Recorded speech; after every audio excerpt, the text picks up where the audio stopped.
Hallo und herzlich willkommen zurück zu Metal Gear Solid 5 The Phantom Pain mit wieder einer etwas anderen Folge.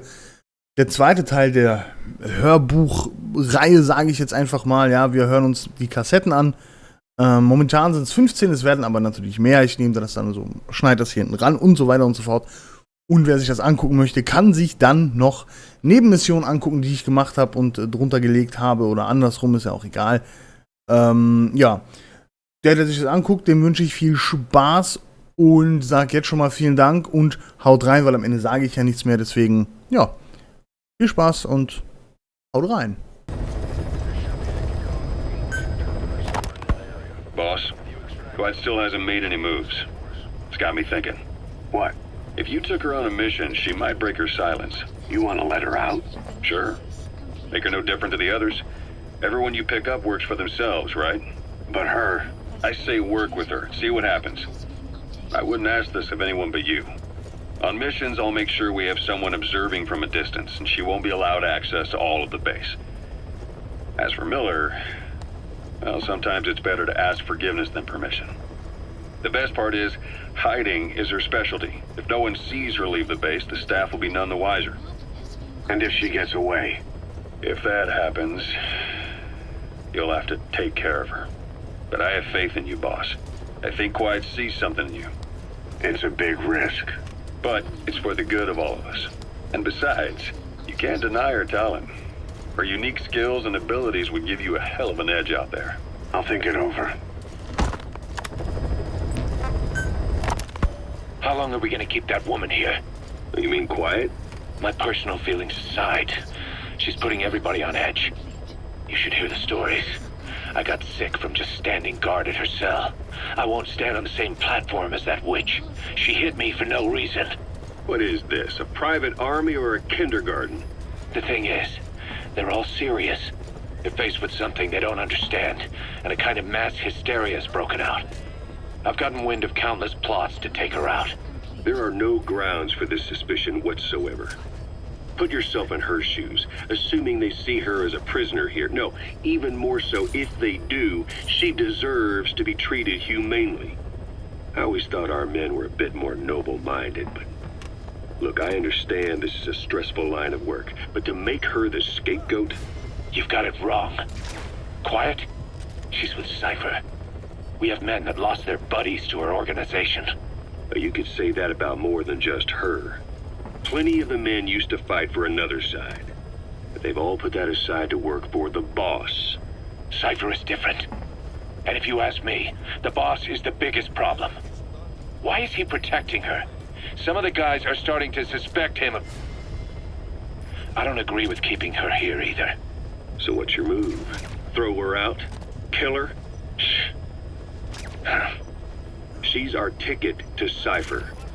And her physical abilities are outstanding. We could use someone like her. That'll make me sick. Her marksmanship, speed, stealth capabilities for a start. Then, there are the other things we've learned. Quiet appears to be able to use both eyes as master eyes simultaneously. That lets her track targets of different focal lengths at once. While looking through the scope with one eye, she can look for new targets with the other. That's why she doesn't need a spotter. She can operate alone, no matter the circumstances. See, I told you she's a freak. No one would be able to control her. No, there's one person who could. Hey, you trying to get the boss killed? Well, why don't we talk to him? See if he's willing to take her along. I don't like this. It's his decision to make. The two of them might even make a good team.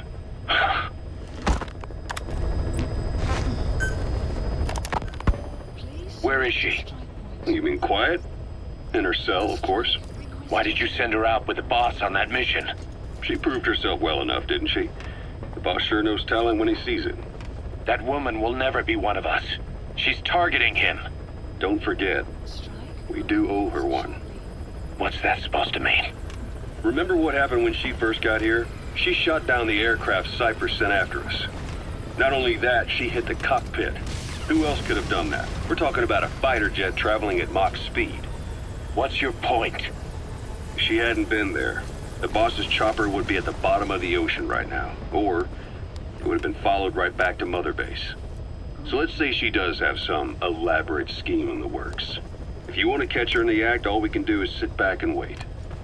On the other hand, if she swears allegiance to the boss like our other Fulton recruits, he couldn't ask for a better partner. She's got you fooled. I have eyes on her. If she tries anything, she'll regret it. We lose nothing either way.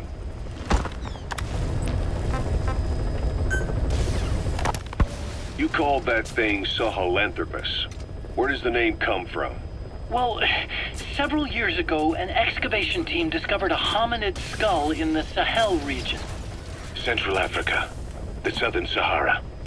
Cipher gave the specimen the name Sahelanthropus, man of Sahel. And then they covered the whole thing up. Why? They probably wanted to monopolize information about human evolution to have a head start in their genetic research. At least, until they had an idea of what they'd found. It was that big of a discovery, huh? Sahelanthropus was a gracile hominid, estimated to have lived about 7 million years ago. What's significant about it is how its skull's foramen magnum faces down. In other words, its spinal column supported its head from underneath. It stood upright. Right, which would mean Sahelanthropus walked upright 3 million years before Australopithecus, making it the world's oldest human species. Walking upright. I get it. Hence the name Sahelanthropus for your machine. Walking upright was the decisive difference between our ancestors and other anthropoids. Our brains could get heavier once they were supported by the spinal column. That led to the use of tools and the development of complex communication through language. Only man is capable of this. My creation will be the progenitor of all bipedal weapon platforms. And you did this for Cipher? No, not at all. Sahelanthropus is the best proof that I never betrayed you guys. What do you mean? The reconstructed Sahelanthropus skull looked exactly like the skull we used as our logo 9 years ago in the Caribbean. An army without a nation. Outside the world order. The design was based on Pangaea, the supercontinent that existed 250 million years ago, right? Yeah. When the world was a single landmass. That concept's at the source of our strength. I felt the same way about Sahelanthropus. Sure, I was forced to build it under their orders, but I always wanted to put its technology back in our hands someday. That's the reason I incorporated the old insignia into Sahelanthropus's name. Don't you see? That's how much I was thinking about you guys. Oh, I see, all right. I see someone desperate to cover his ass. You can say whatever you want after the fact. But that skull also symbolizes somebody else. Skullface. Snake, you finally came. Just don't record this, okay? Not recording anything. What's this about? What I'm about to say stays between you and me. It's about the weapon to surpass Metal Gear. You know a researcher by the name of Clark? He works in the biotech industry, real advanced stuff. His area is bioengineering, but lately he's also gotten into genetic research. Never heard of him. Well then, what do you know about cloning? I think I've heard enough. Hold on, this is important. Cloning lets you create a genetic copy of an organism. You take the nucleus of one of its cells, and you swap it with the nucleus of an unfertilized egg from another member of the same species. They started out working with plants, but since then they've had success with other organisms, including mammals. It's a hot area for a lot of places right now. Corporations, universities, research groups. There's no shortage of scientists out to get famous and patent their work, with morality taking a back seat. Isn't that a little outside your field? It's got nothing to do with my research, but I thought it might be of interest to you. Cloning, and Dr. Clark, I mean. Go on. Now, this is really highly classified stuff, but I've heard that an American biotech company has successfully cloned a human being. What's more, it happened over 10 years ago, and the researcher behind it was Dr. Clark. You've really never heard of him? I don't meet many doctors. This Dr. Clark is a complete ghost, even to others in his field. His age, where he comes from, that might not be his real name. And I can't even say for sure he's a he. Clark's employer, ATGC, its company motto is embracing your hopes, preserving talent. What does this have to do with me? Cipher. Dr. Clark works for ATGC, and they have connections to DARPA. Cipher couldn't function without the communications network DARPA's built. Meaning, Cipher has to be a part of the Pentagon. Or at least, the two are joined at the hip. DARPA is a driving force behind human cloning. It's a pretty high priority project for them. And this Dr. Clark, some say he's a pivotal player in Cipher. But that's not all. Every cell nucleus in an organism contains the genetic information for that organism. Think of it as a blueprint for life. Clark appears to be working on how to decode this information and rearrange it at will. If you could do that, it would mean being able to custom design human beings for specific purposes. Can you believe that? Suppose for a moment that this is all fact. A man of your talents, if your genetic information died with you, that would be a terrible loss for mankind. But what if mankind could preserve you for future generations by cloning you? All right, enough. I get the idea. Look, I know it's inductive reasoning, but this weapon to surpass Metal Gear they're developing in Africa, I believe it's something that uses this new technology. Speaking as a fellow scientist, it chills me to the bone. That's rich coming from you. If genes serve as our blueprint, then I wonder if they include an impulse that drives us to tweak the design. Can you imagine that? Genes encoded with information that wants its children to decode it.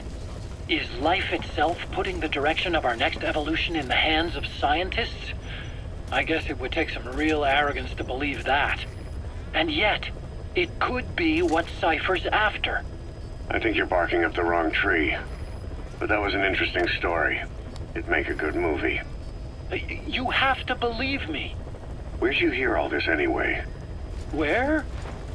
I just overheard it in bits and pieces while I was forced to do that research for them. Right. Wait a minute.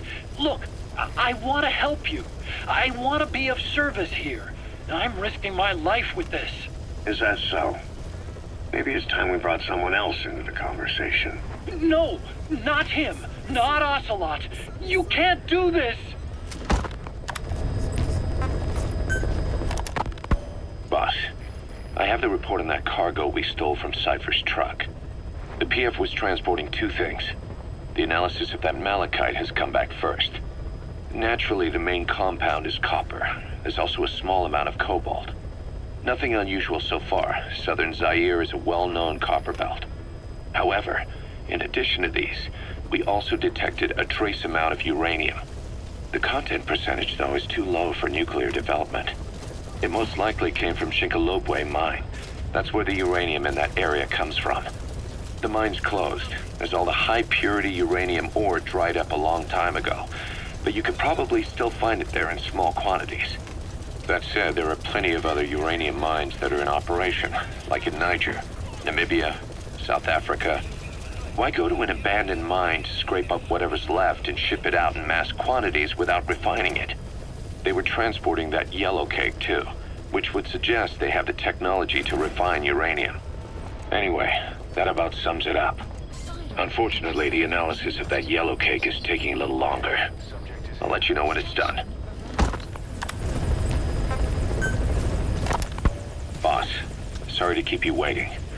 We finally finished analyzing that yellow cake Cipher was moving.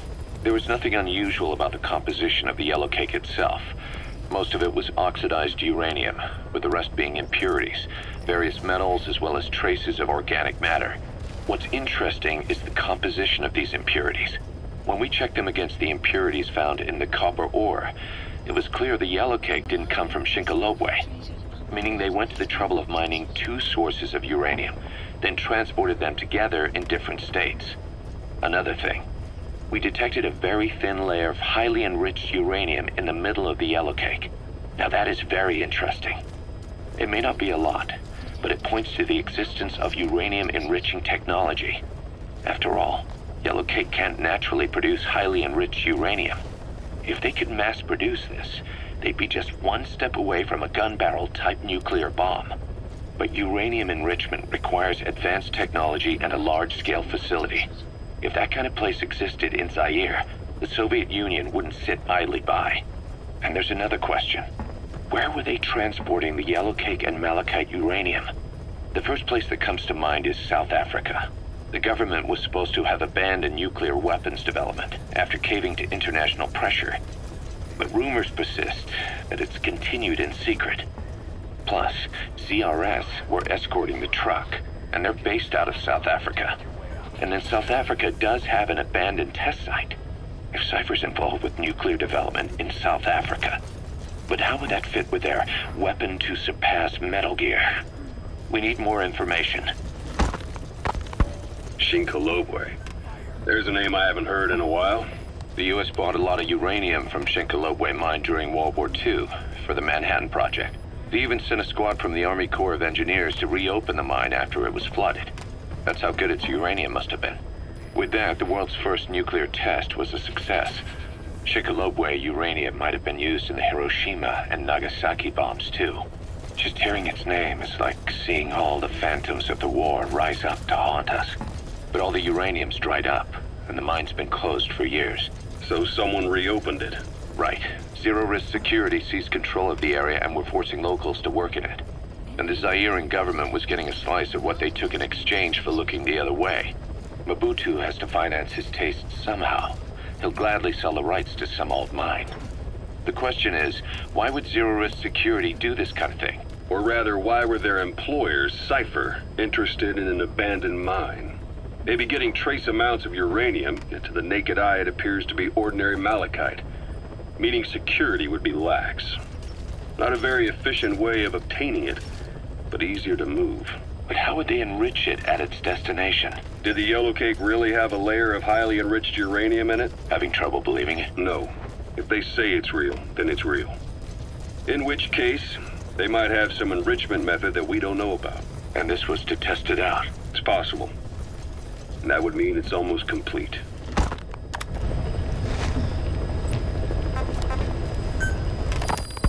Hard to believe how many of those bipedal weapons have popped up around Africa. When did that start? No more than 6 months ago. Didn't really hit me until I came here. They're not supposed to be in use yet. Emmerich says they were still doing the last round of fine-tuning. The doctor has no idea. His research has already hit the black market. Both sides of the Iron Curtain will have it by now. Even so, they're spreading much too fast. Sure, the Walker gears can operate in any terrain. Their mobility's just as good in the jungle as it is in the desert. That would come in handy in a place like Africa. They are modules that can one day be used as nuclear weapon systems. And with that in mind, the numbers are way too large. There must be another reason they're so widespread. Like what? It's all about needs. To small-time outfits like most of these private forces, this product is a dream come true. Hell, it goes beyond PFs. This is the ultimate weapon, the forbidden fruit, for anyone with an enemy to fight and people to defend. The nuclear deterrent. Exactly. Sounds familiar, huh? PFs are all operating off your playbook. You created these times. But could this be the new weapon in Africa that Emmerich talked about? If it is, why is Cipher letting everyone and his brother get their hands on one? What comes next? Selling nuclear weapons in the open? Making them public property? Why don't they give that a try? Then the next war really will be fought with sticks. Right. The man we're dealing with isn't foolish enough to make a suicide pact with the world. So, what is Cipher really up to?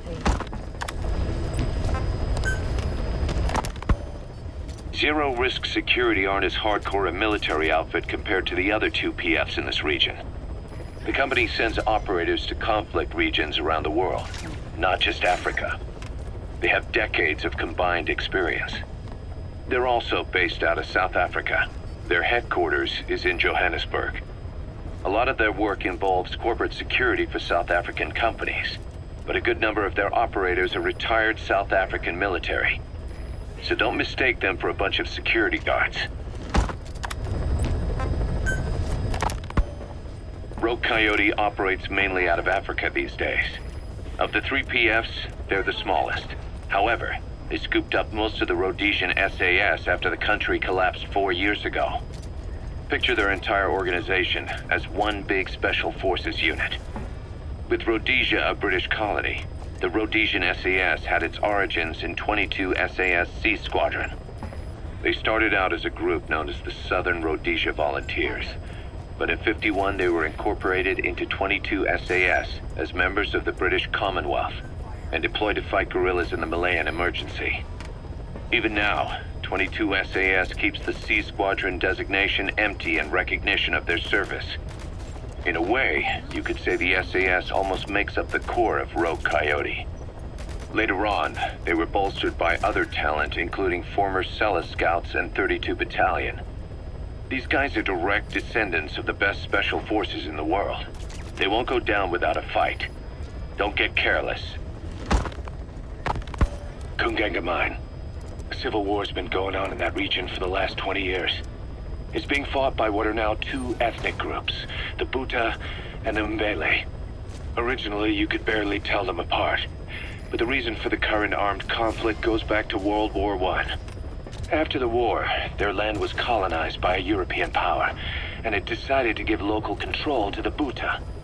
That split the 2 groups into rulers and subjects, laying the foundations for an inevitable civil war. The friction between them remained even after they won independence from Europe.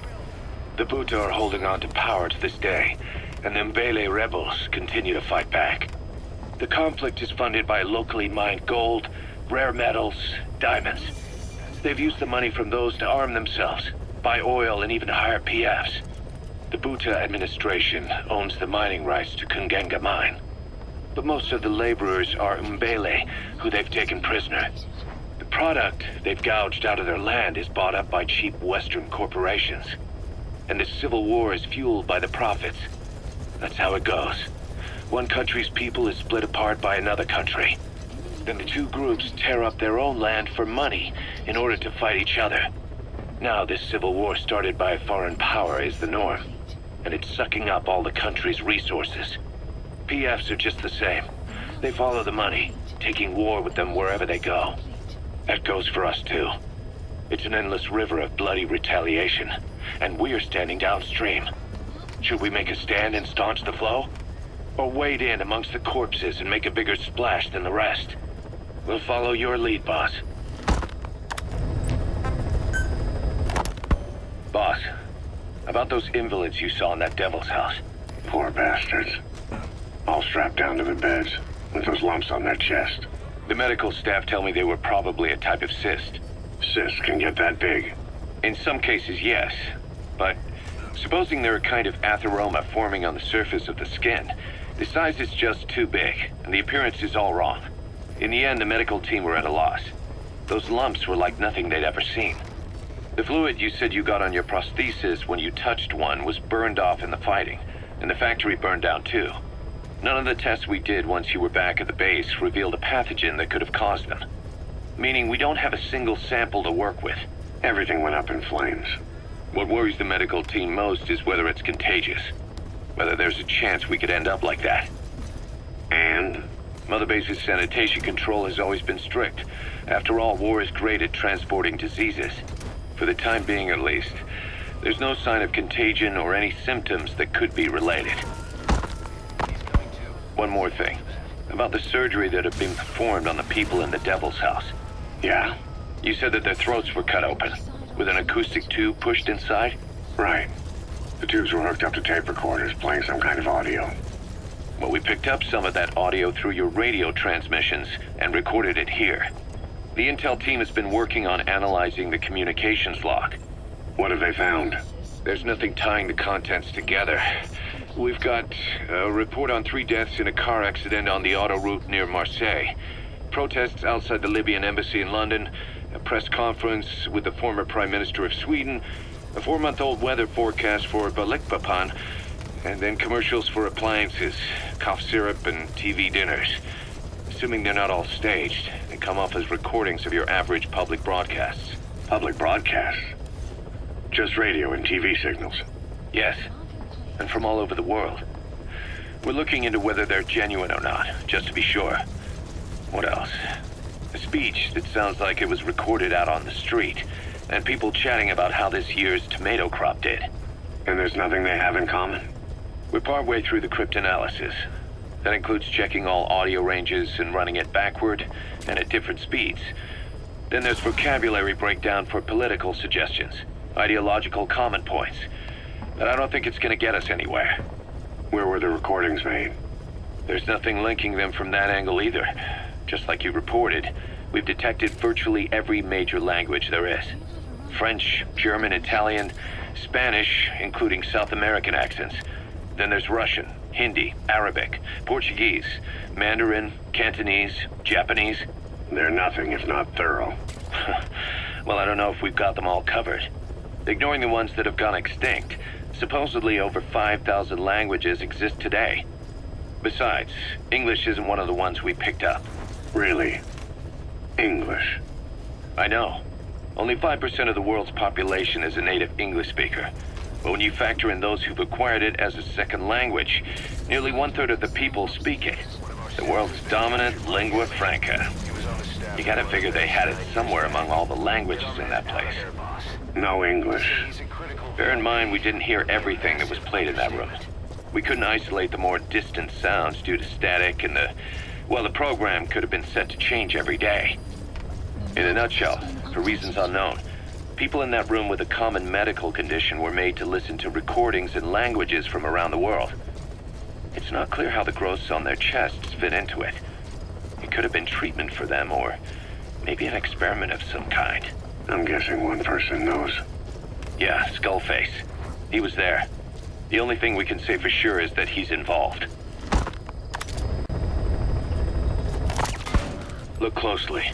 Those are the symptoms of the infection on Mother Base. The blisters on the body were full of tiny worms. Parasite larvae, most likely. But we couldn't find any adults. It doesn't seem to mature in the body, like a spargatum. We don't know the root of infection, or what causes symptoms to develop. The infection rate, along with the number of dead, are both on the rise. If we don't find the cause, and soon...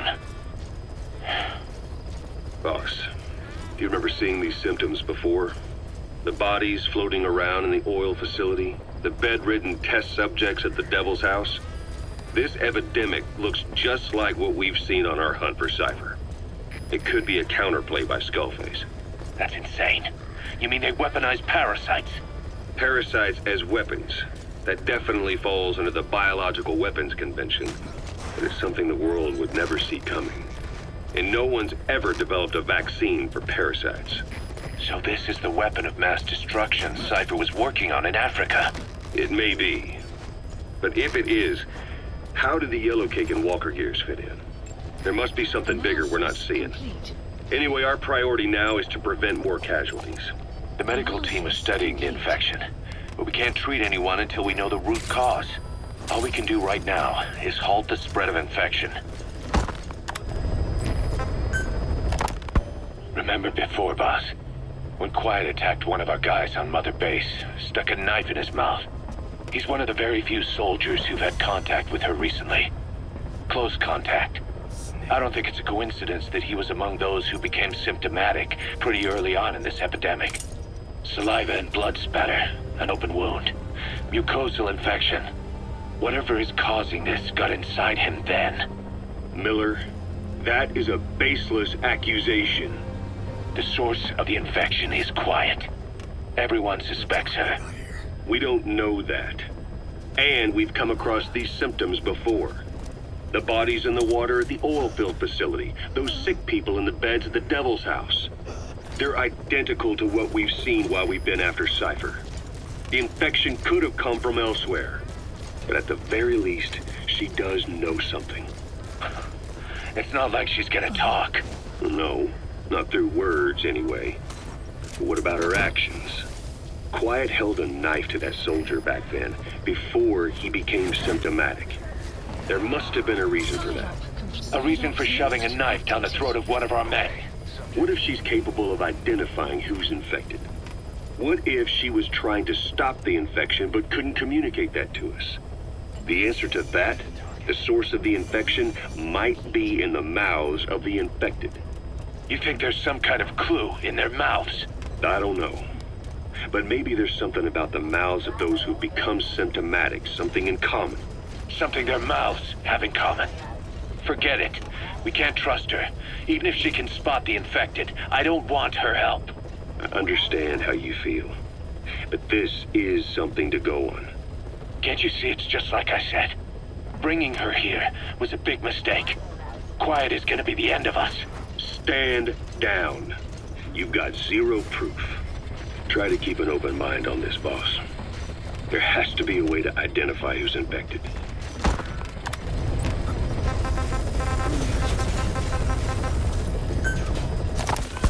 The White Mamba, Nyokayam Pembe. He's the commander of the kids based out of Wala Yamasa. As you know, contract forces of Africa were stationed at that village. Anti-government forces hired CRS to bring kids there from around Africa for training. But at some point, the adults with the PF started dropping like flies. This was right after we arrived in Africa. We don't know the cause. The kids ended up on their own. Must have been like fish out of water. Nothing to eat, no way to get back home. All the adults taught them was how to use a gun. Sure, they could shoot targets, but hunt for food? Not likely. They wouldn't have lasted long. Then the White Mamba showed up. He was faster and stronger than them, a better soldier, and he knew how to lead. I guess somebody wished upon a star, because their savior turned up like stardust straight out of the blue. The moment he arrived, the kids had their new commander. That was when they started attacking other villages. Word of the infamous White Mamba spread fast. But it isn't just his combat skills that got people talking. As you can tell from the name, he's the only light-skinned kid in the unit. Not to mention the blonde hair and the blue eyes, not common in those parts. We have no idea where he came from or what he's experienced. The kid's a huge blank. But I'm sure you'll know him when you see him. One other thing. He's still a kid, so don't kill him. Be careful not to hit him with anything lethal. Not even a flesh wound. Our mission objective isn't just suppressing a bunch of militants. This is a DDR operation of the kids in that unit. DDR stands for disarmament, demobilization, and reintegration. Disarmament is obvious. We take their weapons off their hands. The demobilization part means dismantling their military organization to ensure they can't arm themselves again. To do that, you need to capture the unit's commander and have him order his men to disband. In this case, the commander is the White Mamba. There's nobody above him, so he's all we need to grab. Finally, reintegration. Through education and occupational training, we give them a means to live besides war. A lot of kids born in a war zone don't know any other way to live. So before they find themselves back there, we teach them another skill. I'd like to establish this rehabilitation process at Mother Base. That's why we're bringing those kids back here. It's not so much for their sake. It's for the world that we're trying to create. No other way about it. Those kids are amateurs. Bad for business to have them running around where we're trying to work. Bring them all back if possible. Or as many as you can.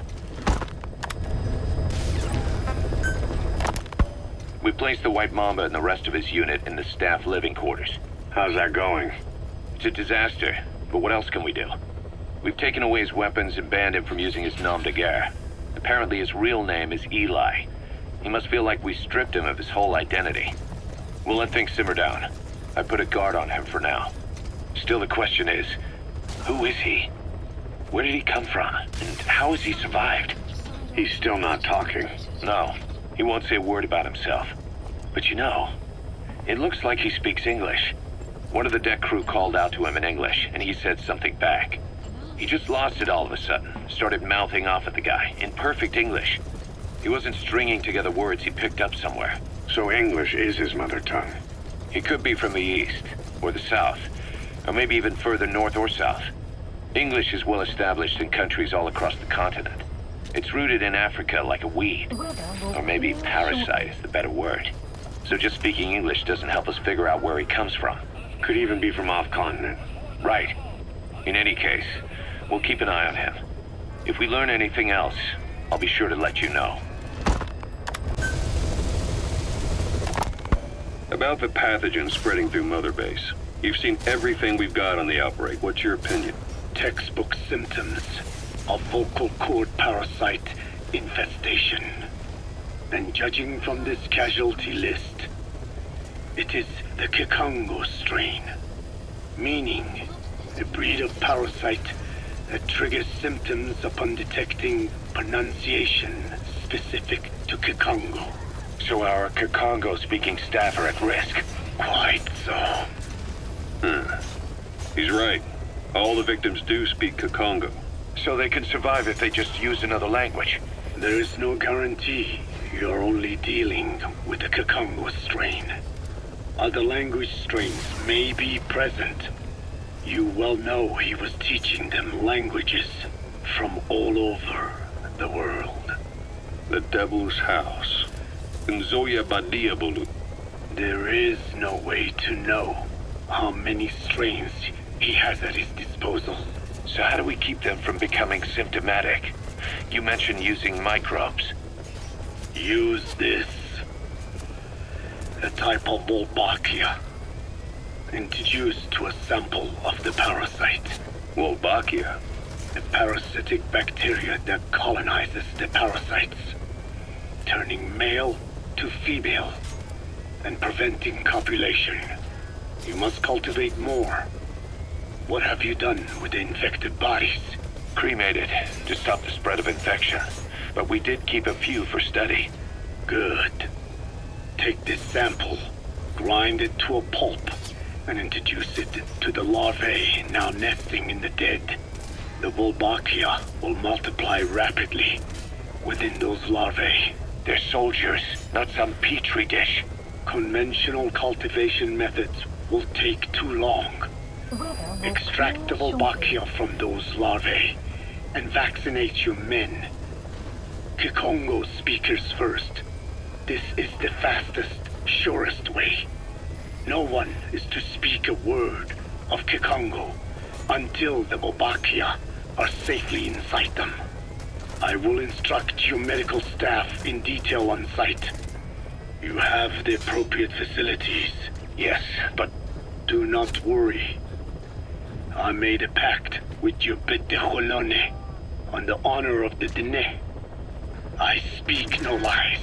Keep an eye on him. Will do. Follow me. I'll take you to the medical team. Now, we must wait for the Wolbachia to multiply in the larvae. How is the disease transmitted? If it's carried by insects or rodents, then... There is no intermediate host. So...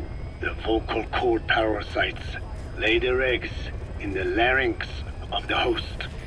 Most hatch and migrate to the lungs, but some are transported to the mouth through ciliary movement, mixing in with saliva.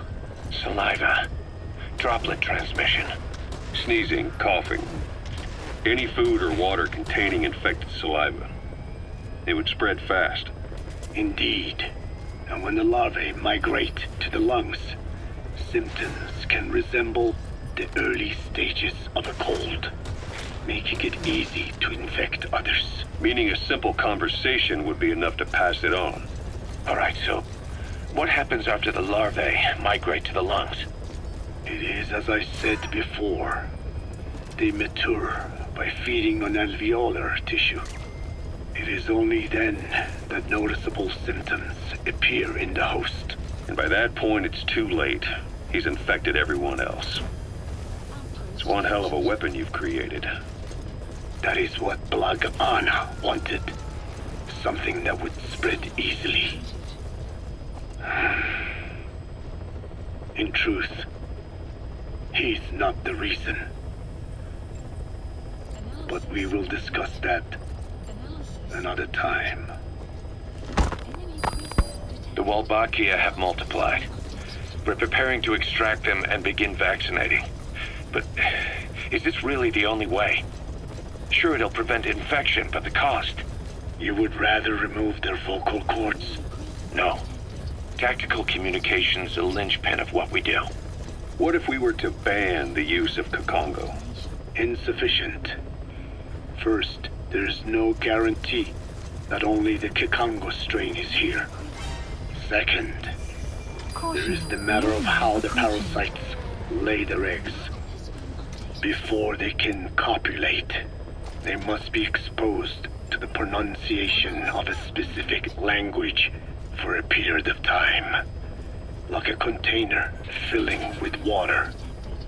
But the duration between when the container is full and when the copulation actually begins varies from case to case. In other words, even if the infected stop speaking as a countermeasure, it may already be too late. The only true solution is to prevent copulation through the Wolbachia, or by physically removing the affected tissue. Do any anti-parasitics work? It sounds as though you have already tried. Yeah. We tried every one there is, and nothing. I have yet to find a medicine that can remove the parasites.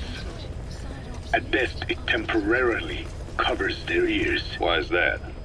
Because the parasites are companions to us. To remove them inevitably harms the host. Companions? More than you think. And this is why the human immune system cannot eliminate them. We've inoculated the staff with Wolbachia to keep them from becoming symptomatic. That should also contain the infection. How did this happen in the first place? It has to have been a Cipher spy within our ranks. If this is so, then why the Kakongo strain? If their intent was to wipe you out. Skullface said the remaining English parasite was close to the boss. If this latest strain was his doing, he wouldn't have tipped his hand. It is possible someone brought eggs onto the base without knowing. Stuck to their shoes, clothing. Well, that makes the most sense to me. And where did the eggs come from? You mentioned that your boss visited Nzoya Badiopulu. Sure, but his gear's disinfected immediately upon return. Then he was not the carrier. And not just the boss. All staff dispatched to high-risk regions were quarantined on the flight back. When the symptoms first appeared, we checked and disinfected all equipment used up to that point. Any and all prisoners, soldiers, materials, and animals extracted during missions were also quarantined. So, that just leaves... I have seen children around here. Where are they from? All over. Some were being held hostage at a mine. Then there were the troublemakers at Yamasa. Yamasa? Yeah. Their clothes, their things. Did you burn them? They're just kids. We couldn't. And besides, not one of them's shown symptoms. The parasites don't infect prepubescent hosts. Their vocal cords are not fully developed. Well, if infection doesn't occur in children... It is possible they carried eggs on their clothes, and the infection spread from them. Check the kid's stuff. I doubt there is any trace left by now. But if there is, some of those kids must be close to hitting puberty. How could we have missed this? The name Yamasa got quite a reaction from you. I'm guessing the Kakongo strain was released in that village. Cipher used that region to experiment with vocal cord parasite transmission. The Kakongo strain. The settlements around the refinery upstream of Yamasa were the proving grounds. They would infect one villager, then record transmission speed. Dangerous work. If they failed to contain the infection, it would slip into the surrounding regions. At which point the world found out about the parasites, making them useless as a weapon. Incredible they'd risk such a thing. The test site was densely populated too, A terrible place for such experiments. No doubt, they thought burning everything would wipe away all traces. The settlements were covered in oil anyway. Who would wonder if one day they caught fire? And so it did. They burned it all, living and dead. Those remains. But they miscalculated. Transmission speed was far faster than anticipated. It may have been the temperature, or hygiene standards, or perhaps the parasites reacted quickly to Kikongo. Whatever the reason, nearly all villages were swiftly infected, and the settlements reduced to mounds of corpses. Making matters worse, the dry season was ending. When it came time to burn the village, the Moneni River had swelled. Many of the bodies were waterlogged. Meaning they didn't burn completely. The corpses still contained viable eggs, and the larvae washed downstream. And when the people downstream drank that water, That marked the end for Bwala Yamasa. I learned all of this at the mansion. I warned him of the risk of eggs getting out. And? We are prepared for any eventuality. I get it. Putting the oil field back online. The oil leaks, saner. They planned to pollute the river, prevent the spread of infection. But the oil flow was stopped, and downstream the people of Masa village started using the water again. The PF soldiers deployed at the village were locals, spoke Kikongo. They were infected, and the kids survived. I've heard enough. And who stopped the flow of oil? Don't. We did. That confirms it. The source of the Kikongo strain infection was Masa village. And the children brought it here. It is no one's fault. There is no blame to be cast. The parasites, they were tested in other regions? Their physiology requires that they be tested under varied conditions. Another test site was in Afghanistan. So it was the parasites there. Both the Pashto and Tajik languages are spoken in the mountains of Afghanistan, and population density is low. Ideal testing grounds for how accurately the parasites target only the specified language. It is also relatively easy to prevent the spread of infection. And the results? The first test, I am told, was a success. Once the Pashtun Mujahideen were infected with the Pashto strain, they were all but wiped out. The Hamid fighters at Smasei Fort. It was doubly successful. No Tajik Mujahideen or Soviet soldiers became symptomatic. So the parasites proved to be effective. What about the second test? Also supposedly a success. A Pashtun village was the target. However, the original aim was to obtain samples of the infected. In this, they failed. And the village? The Soviets enacted a standard scorched earth operation. That must have been the village where Malak lived, before being held captive at La Marjate Palace. Having had more time to think on it, the details shared with me may have been false. They are madmen who would do anything to cover up the truth.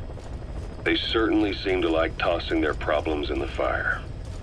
As a boy, Skullface's life went up in flames.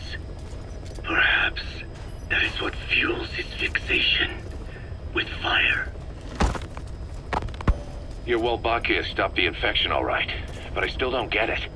How can a few bacteria change males to females? I know they're only bugs, but...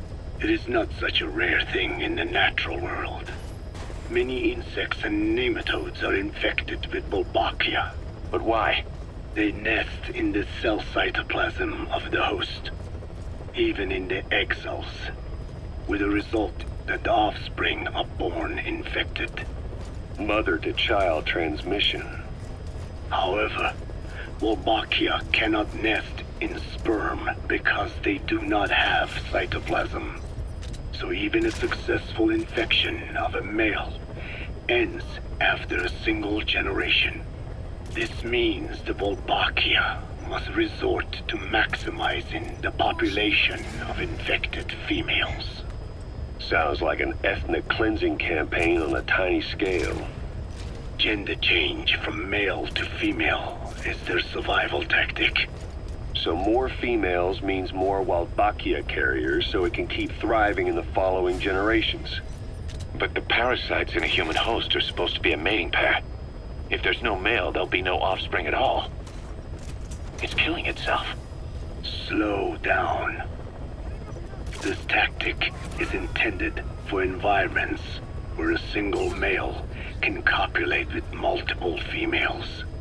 Originally, the Wolbachia did not infect the vocal cord parasites. I created a mutated strain, modifying the Wolbachia so that it could infect monogamous pairs. The Wolbachia's greatest multiplying tactic, the male-to-female change, worked against itself in the monogamous parasites. Just as you said. Then, I performed repeated selection of Wolbachia strains until I achieved 100% certainty of male-to-female conversion.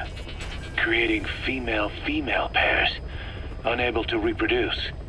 And you say the Wolbachia affects the host of the host, that is, us, cutting off our means to reproduce? It is almost certain. Of course, we will not turn female. After all, mammals possess no natural gender-changing function. But some Wolbachia strains can cause cytoplasmic incompatibility in the host. Is that some cell deformity? Put simply, it means the altered sperm of infected males kill the female's egg on contact. And that's happened to us? Yes. And yet, what occurs in humans is not just simple CI. To date, there are no cases of Wolbachia affecting humans.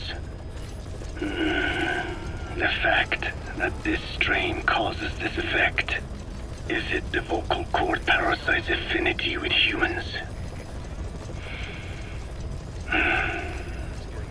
I do not know enough to say for sure. So the parasite warps the host. Reminds me of what Skullface said.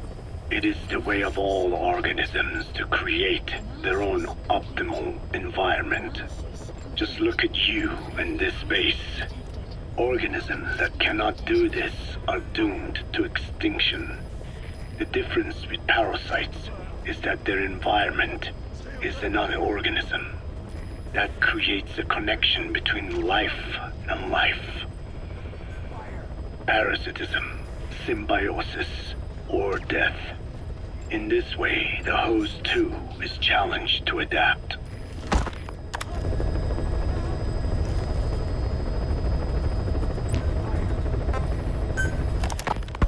About this OKB-0 Emmerich was talking about. Its location and features match the citadel in the mountains northeast of the Soviet base camp. Built during the time of Alexander the Great, it was left in ruins following one of Genghis Khan's campaigns. Its occupants changed time and again due to war, and it was expanded on more than one occasion. Ultimately, it fell into the hands of the Soviet philosophers. The Soviet army was using it as the headquarters of its Afghan invasion force. But it would seem that Skullface's connections with the philosophers gave him license to develop Sahelanthropus there. And that's what Emmerich was doing at the place, before he got the axe. But OKB is a designation the Soviets use for weapon design bureaus. There's no way they'd have one of those in Afghanistan. And in principle, the numbers that follow OKB are always integers above 1. There is no 0. Perhaps this was a secret facility of the Soviet and Chinese philosophers dating back prior to World War II. Though it's more likely Skullface just picked a fake name that more or less fit the Soviets' pattern. He doesn't go there often, but he sure as hell won't miss this. They use the heliport on top of the tower for his visits. Start by heading for the heliport. Then wait for your chance to make contact with Skullface. It seems Sahelanthropus's armor is made from depleted uranium. That offers some serious protection. The US military is planning on using it for its main battle tanks, too. Maybe that's where Emmerich got the technology. Uranium? They're using nuclear fuel for armor now? No. What they use for nuclear fuel is uranium-235, which is extracted from natural uranium. Depleted uranium is a byproduct of that process. Sort of like the leftovers, I guess. The garbage. Uranium-235 makes up 0.72% of natural uranium, whereas depleted uranium contains only 0.2%. What are the benefits of using it for armor? It's a pretty short list. Uranium's a heavy metal, like lead, meaning it can hold a greater amount of kinetic energy. But it also boasts a hardness closer to tungsten. That makes it an ideal material to use for, say, armor-piercing ammunition penetrators. But it's not the best choice for armor. Its volume is less than that of ceramics, but for an equal weight, you could end up with less protection. So why use it then? According to Emmerich, it came down to him being unable to source ceramics technology from a manufacturer. Plus, given that it's an upright walking vehicle, he wanted to reduce the bulk of certain areas. Despite all that, depleted uranium still makes for some tough armor, and Emmerich says it's been proven in live fire tests. It stops most Soviet tank shells.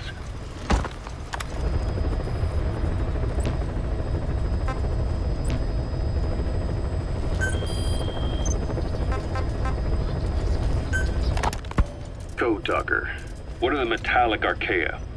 Volcanic craters spewing sulfur. Water hot enough to boil your skin off. Ocean depths of 800 plus atmospheres. Wastelands radioactive enough to kill you where you stand. There are groups of organisms that survive despite. No, because of living in such environments. I've heard about them. Extremo something. Extremophiles. By selecting certain species, then subculturing and repeatedly modifying them, I created a metallic offspring of pure archaea. They subsist on metals rather than organic matter. And some of them even consume uranium? Yes. Uranium enrichment archaea metabolize only uranium-235. As a result, they produce weapons-grade enriched uranium. How is that possible? Consider how plants fractionate carbon isotopes when they conduct photosynthesis. Nature possesses abilities beyond our imagination. So it was archaea that brought down your chopper? Corrosive archaea, yes. They oxidize metals, feeding off the energy in the electrons they receive. What became of the wreckage? We had the R&D team retrieve samples for study in airtight plastic containers, of course. Prudent. We shall extract archaea from it in good time. They should help you fight back against Black Anna. Any chance we could start now? It doesn't have to be a lot. I might just have another use for them. If it's only a small amount you need. That's fine. I'll get the R&D team to assist. Let's go. South Africa was previously suspected of developing nuclear weapons. It already had a conspicuous presence at the UN because of apartheid and its armed expansionism.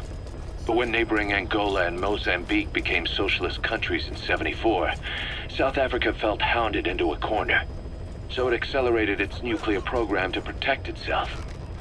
3 years later, the Soviets discovered a test facility, and 2 years after that, an American satellite observed a flash in the southern Indian Ocean. It said this was South Africa conducting a nuclear test with the help of a certain ally. Skullface used the situation in South Africa to get this ally to lend a hand. They both wanted nukes, So it was a mutually beneficial relationship. On the surface, anyway. I figure South Africa started getting serious about nuclear weapons production in '75. In '74, the government was still able to get by with bluffing that it had a nuclear arsenal. But the year after, word spread that an independent armed group in the Caribbean was crushed by Cipher for possessing a WMD. That's right, boss.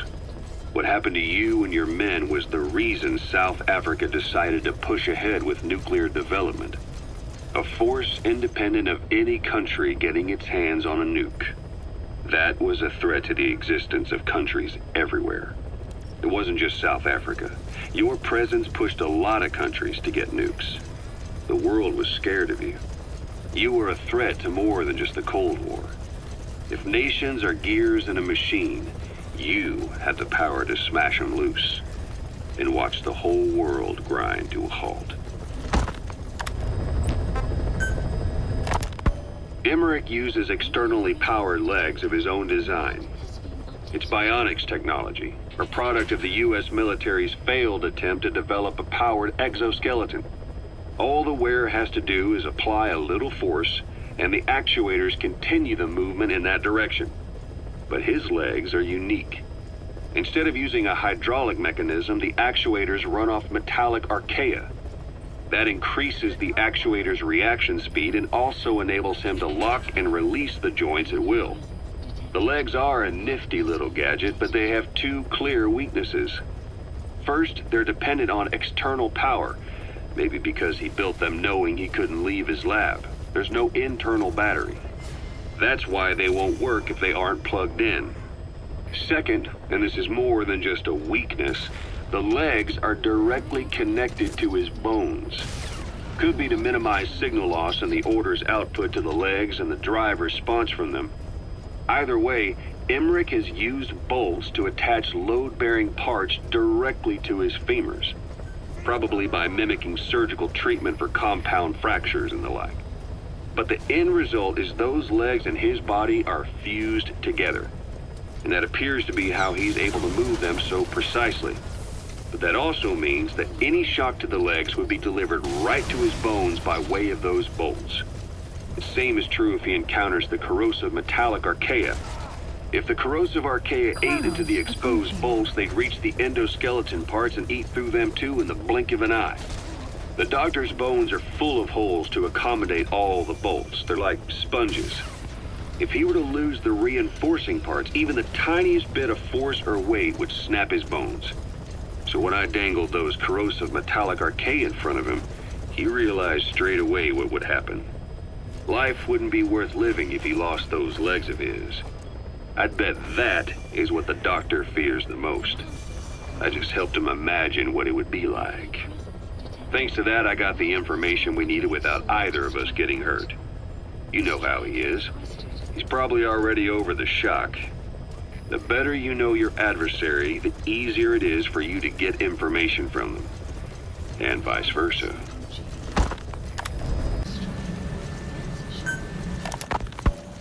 Emmerich didn't go with depleted uranium for Sahelanthropus' armor because of its strength. He had nukes in mind. Exactly. It's meant to use its body as the fuel component for a nuclear weapon.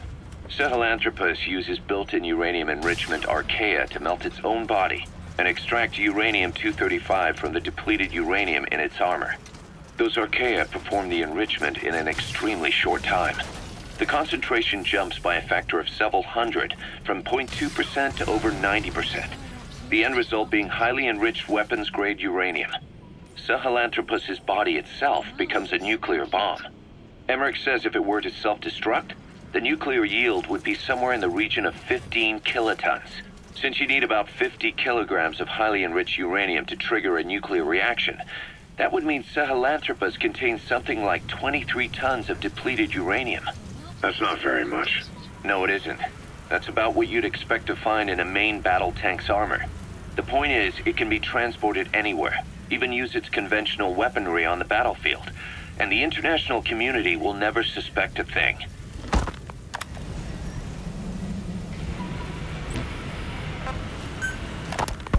I just received word from the R&D team and the transport team out of Afghanistan. They finished installing Sahelanthropus on the base. It's ours now. All right. Don't let any of the staff touch that thing. Especially Emmerich. Of course. That guy's crush on Sahelanthropus is beyond a joke. Guess he really wants to see his tech stand on its own two legs this time. That's not gonna happen. I know it. So you've got no plans to make it operational again? Damn right. Boss, I want to hear it straight from you. Hear what? What the hell do you want with that thing? The drive is busted. It's not like it has a nuke on board. Even if the metallic archaea could turn it into a nuclear weapon, all it can do is self-destruct. Sahelanthropus just isn't a weapon anymore. It'll draw unwanted attention without even being a deterrent. I know. The weapon's development strut sank 2 feet under that thing's wake. That's 1 year's drop in a single night. We've started on reinforcing the strut, but there's no guarantee it'll hold up if a storm hits. I know that too. Boss, why keep it? It's a mark. Us diamond dogs, we don't have a country to call home. That means we have no past, nothing to prove that we lived. Every one of us threw it all away when we came here. Sahelanthropus is a symbol to show that the likes of us brought at least one crisis to its end. A mark in history. So we can't just fade away. It's of no practical use to us, but we still need it. A symbol of what we've done. I'm glad I sounded you out on this. Snake, on behalf of all of us, I want to thank you. I don't need gratitude. I need security. Keep Emmerich away from that thing. Roger that.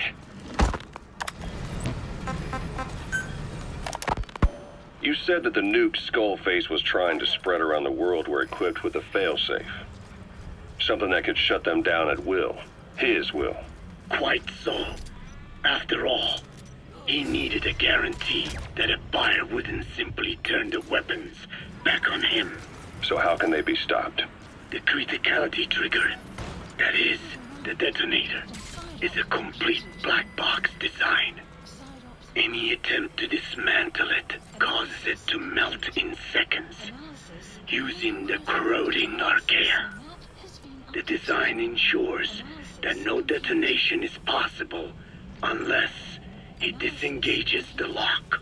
So he had a way to disengage it remotely. Precisely.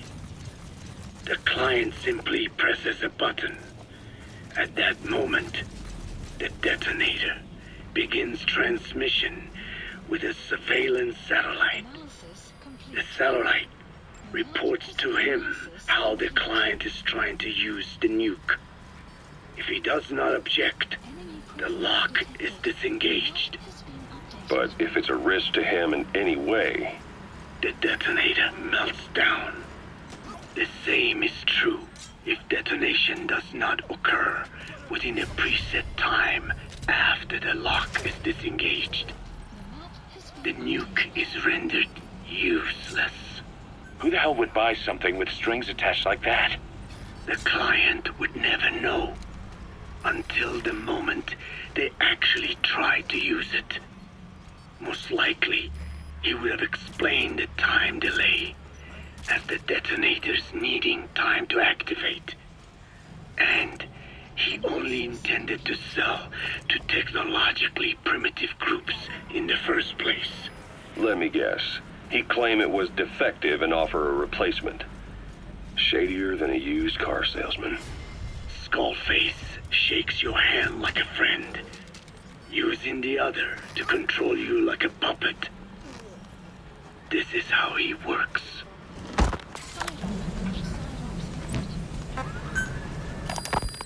Code Talker.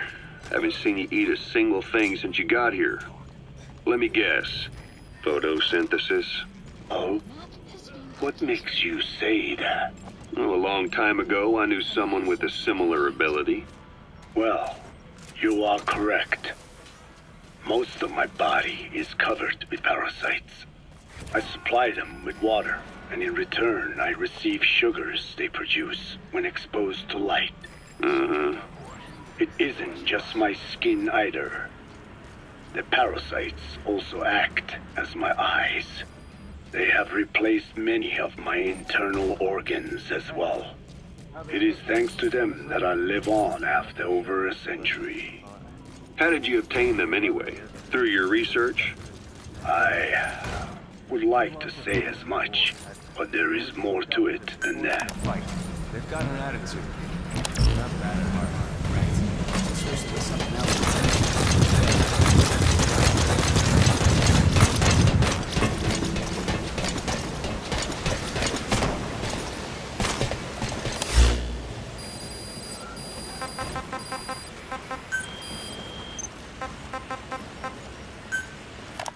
Let me take you back 20 years. I had hit a dead end with my parasite research.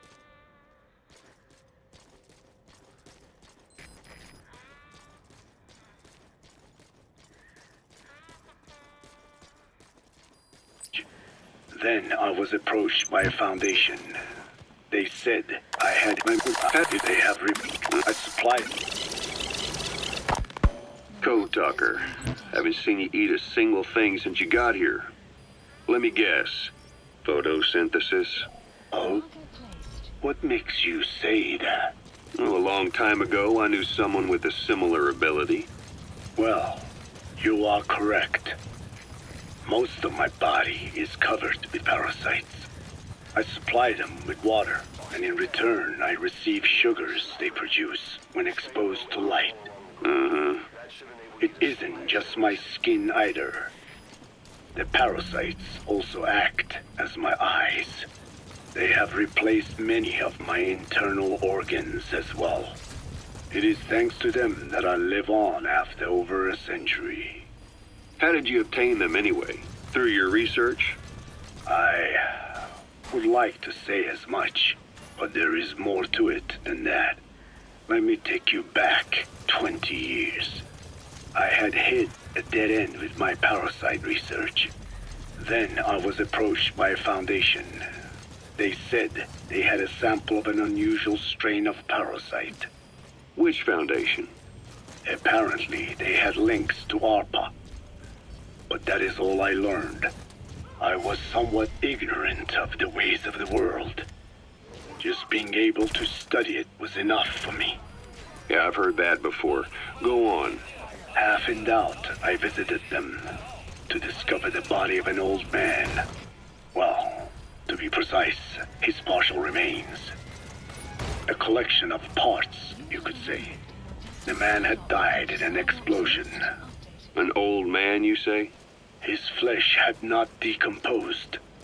In fact, the tissue's cells were still metabolizing.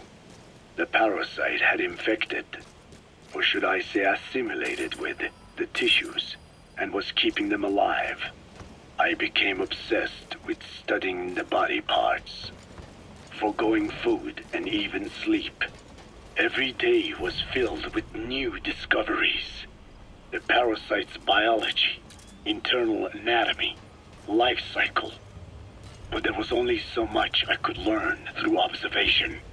And so I made a decision.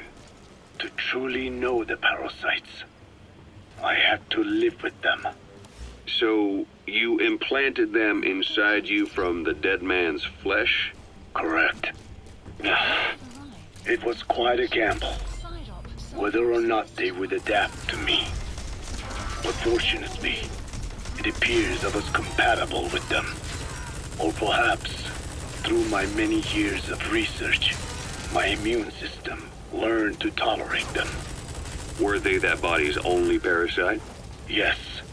However, there was a separate specimen that supplied its host with adrenaline in response to pain, and yet another that could control insects at will through secreting heterogeneous pheromones. I wanted exposure to them, to take them into me, but my wishes were denied. Their records, though, provided clues that helped advance my research. Would you care to join me? A life spent never worrying about food is a most wonderful one. I think I'll pass. But thanks. This has been helpful. Skullface has finally burned out. The world is rid of his existence at last. Was he still alive? You could say that. But you could also say he'd been dead for decades. What's that supposed to mean? Biologically speaking, it's hard to say how much was his life. Side effects from the treatment? No, the primary effect. Keeping a dying host alive as long as possible. That is the whole point. But in the end, he grew too dependent on his children. As if he had any other way to keep on living. He first underwent parasite therapy before the Soviet Union became his home. His body was horribly burned. Fire washed across his thin young frame and stole his skin and his throat, even his lungs. Only through repeated therapies could the parasites keep him alive. Most of his life became something the parasites gave to him. And then he lost the ability to die. That is correct. The parasites live on past the host's death, still aiding cell composition. At that stage, there is no way to extract them from the host cells. There is no way of knowing when the last cell of Skullface's body would die. The only choice was to burn the whole thing. And his children, along with it. And I am one to talk. When my life is snuffed out, I expect you to treat my body along the ground. the same That should way. enable you to sneak past And when I enemies. burn, I will truly be one to target my children for the first time. You say there were 3 English vocal parasites. According to Skullface? Yeah. Skullface had 2 of the English strains to him. You burned both of them. There was an oil fire. I tossed him in. So that just leaves 1. And then tell me Skullface said he used it. He said it was very close to me. Very close. One of your comrades. Or someone ordered to kill you. Or him speaking metaphorically. Metaphorically. Close to your spirit. Close to your heart. Someone who either loves you or despises you. The second one. Takes a long list. Whichever it is, act with caution. Skullface implanted someone with the English language strain. Who is irrelevant. Why? I tell you what Skullface really meant. Very close to you means you will be exposed. All infected here have been given the Walkia. Even if the vocal cord parasite is taken down, they cannot reproduce. But if there's a different host among us, host to the English strain, If that were the case, we'd see the symptoms. what about the non-English speakers? We have plenty of those, but the staff use English as a common language. But if that someone has not spoken English yet and begin to speak it now, There'd be another outbreak.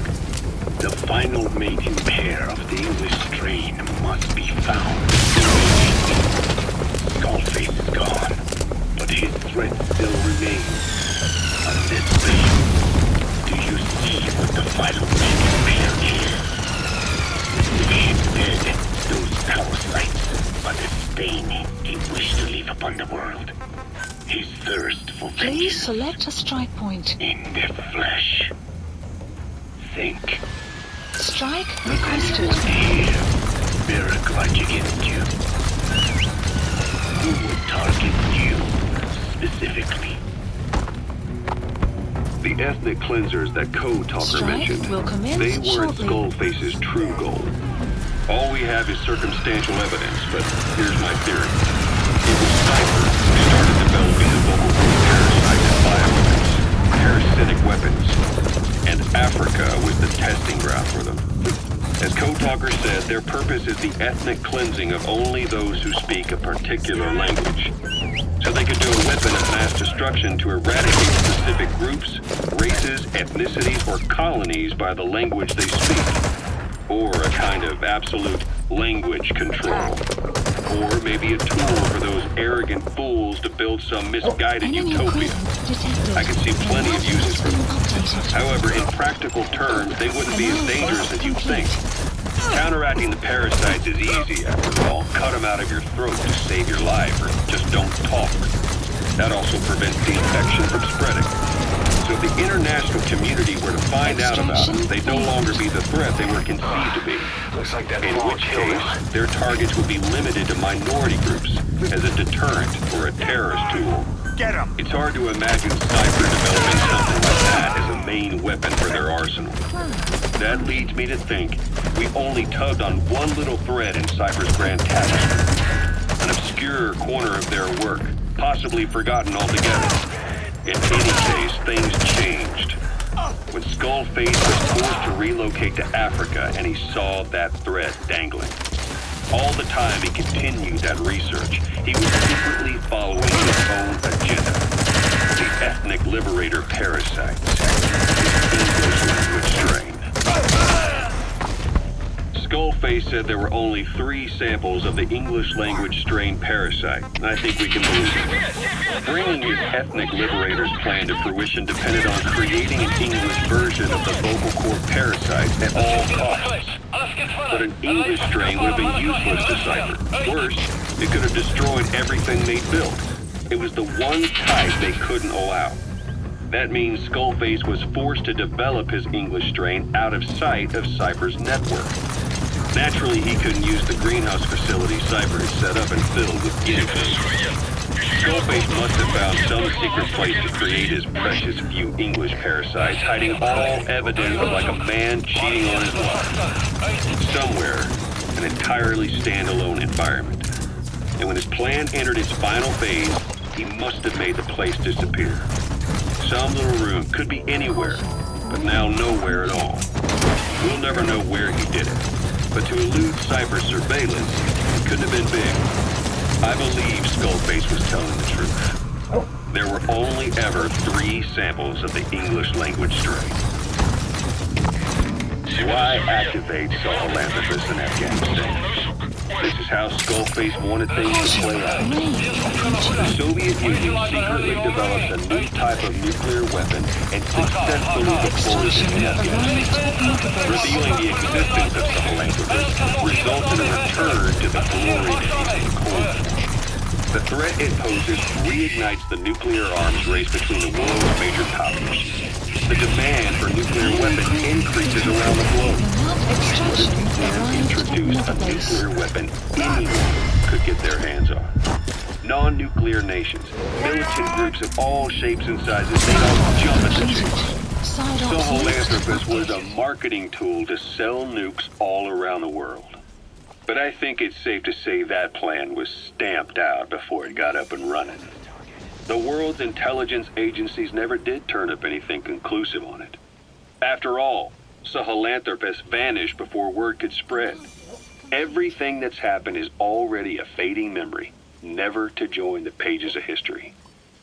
Except for Cipher. Cipher won't forget. They'll already be working on something, quietly, beneath the surface. They'll use the pieces of data scraped together from this incident to build their own bipedal weapon. It'll take them a long time to complete it, but for now, the greed sector have found their new life's work. We'll have to be ready too.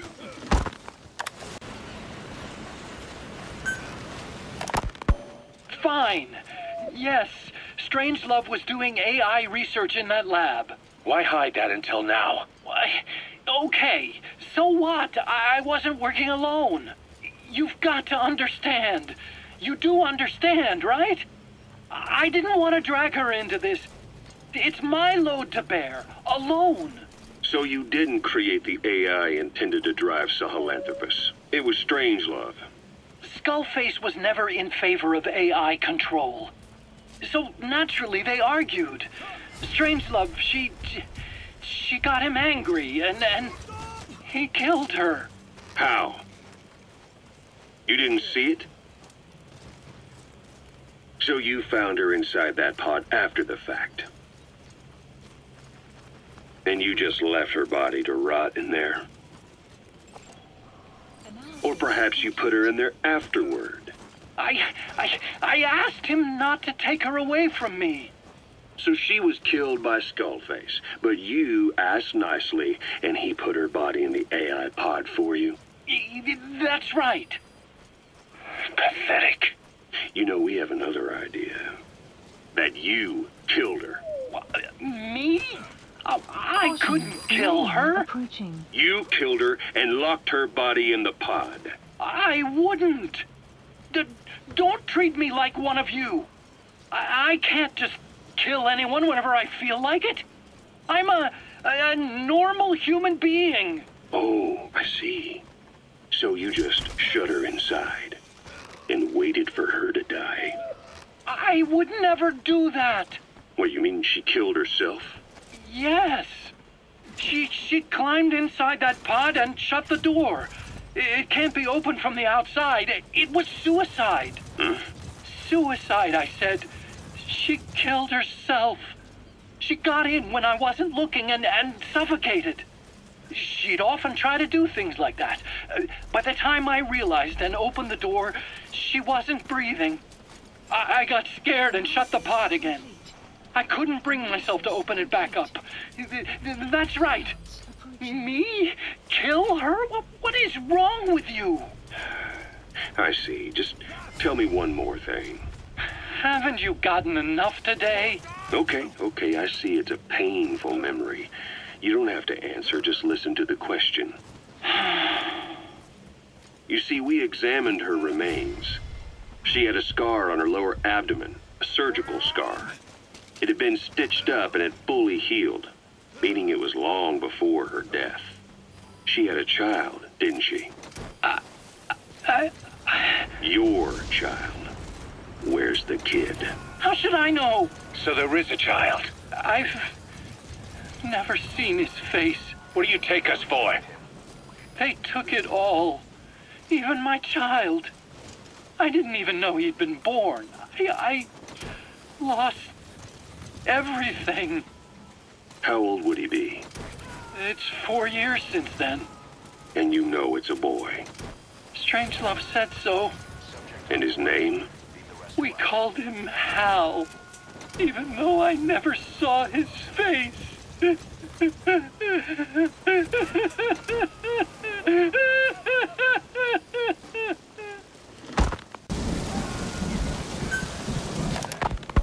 You mentioned that the man on fire was crushed under Sahelanthropus in its hangar. Yeah. He was caught under the wheels of its transport platform. But his body wasn't found. What? We searched the area the moment we arrived, but there was no trace of him. I wasn't hallucinating. I know. I trust you on that. That means someone must have taken the body. But when I got there, everything was still as it was. Even Skullface hadn't been touched. I can't see a reason to sneak into a place like that and drag out the biggest, heaviest guy there. What are you getting at? The only option left is he got up and walked away. That platform ran him over. Just ran him over. You're saying that's not enough? I don't want to believe it, but maybe not. He shrugs off bullets, even rocket strikes. There's no reason to think that would finish him. It seems ridiculous, but I'll start gathering eyewitness accounts just in case. If you dig up anything concrete, I want to know. You'll be the first, if I dig anything up. But I hope to hell I don't. No kidding. Volgan, the GRU colonel, was burned alive with a Shagohod during Operation Snake Eater 20 years ago. Despite suffering severe burns to his entire body, he still clung to life.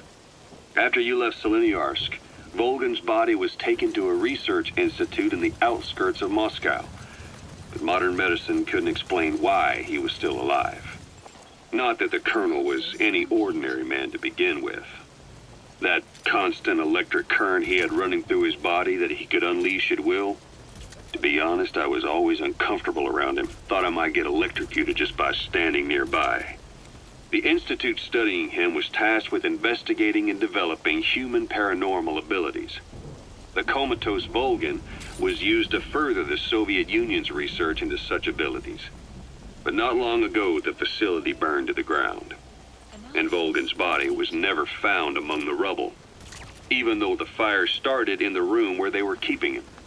This occurred at around the same time you woke up. If Skullface was right, and a thirst for revenge can turn a man into a demon and keep the dead alive, then this man on fire who's been coming after us ever since you woke up, well, that just might be what's left of our old friend Volgan. It's not over yet.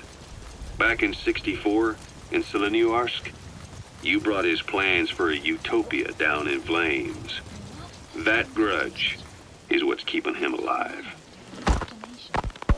The day the research facility holding Volgan burned down, a Soviet jumbo passenger jet happened to crash nearby, far away to the north of that hospital in Cyprus. On board the plane was a young boy who was being studied at the same facility. The plane fell to Earth from over 8,000 feet, but the boy's body was the only one not recovered. At almost exactly the same time as the crash, Volgan awoke in that facility. According to the Research Institute's documents, the gifts this boy demonstrated included psychokinesis and telepathy. To protect his mind from being inundated with other people's thoughts, he always wore a kind of gas mask. A rudimentary form of psychic insulation, apparently. We don't know where this boy is, but if Skullface is connected to him, we may cross paths with him yet. This boy is part of a new age where nothing we understand about the world makes sense anymore. Don't let your guard down.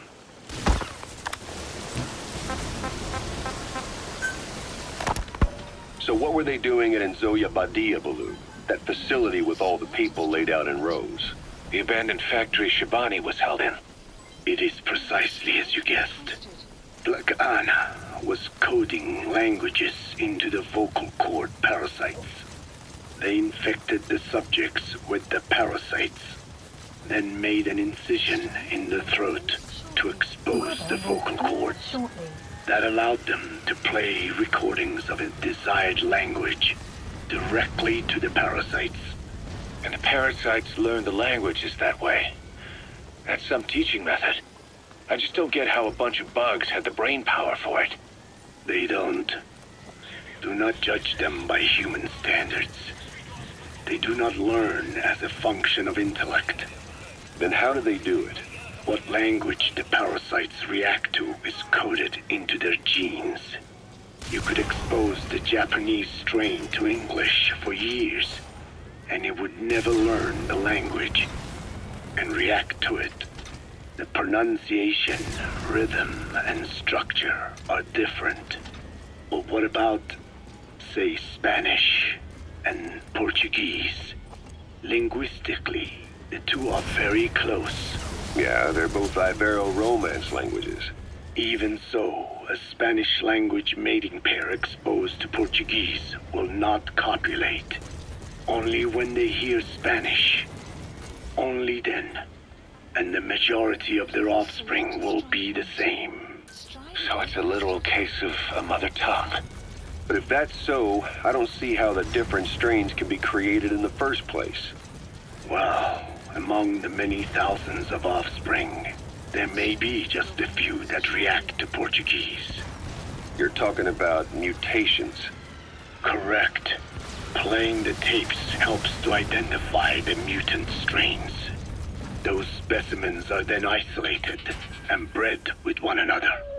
From their children, specimens that react more strongly to Portuguese can again be selected and bred.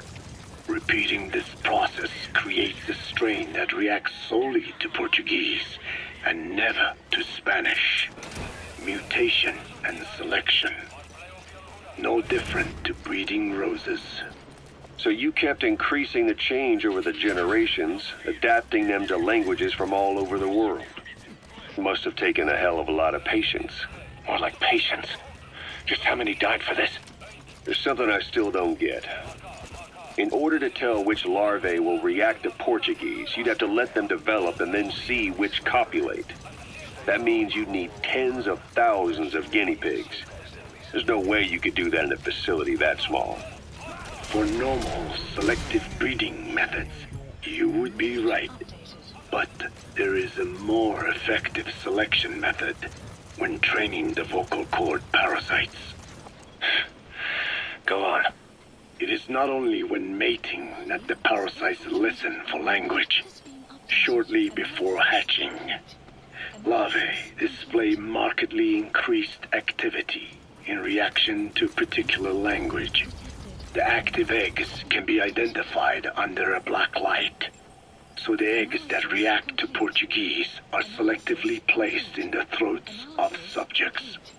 So you see, narrowing down strains that react to the target language is an effective process.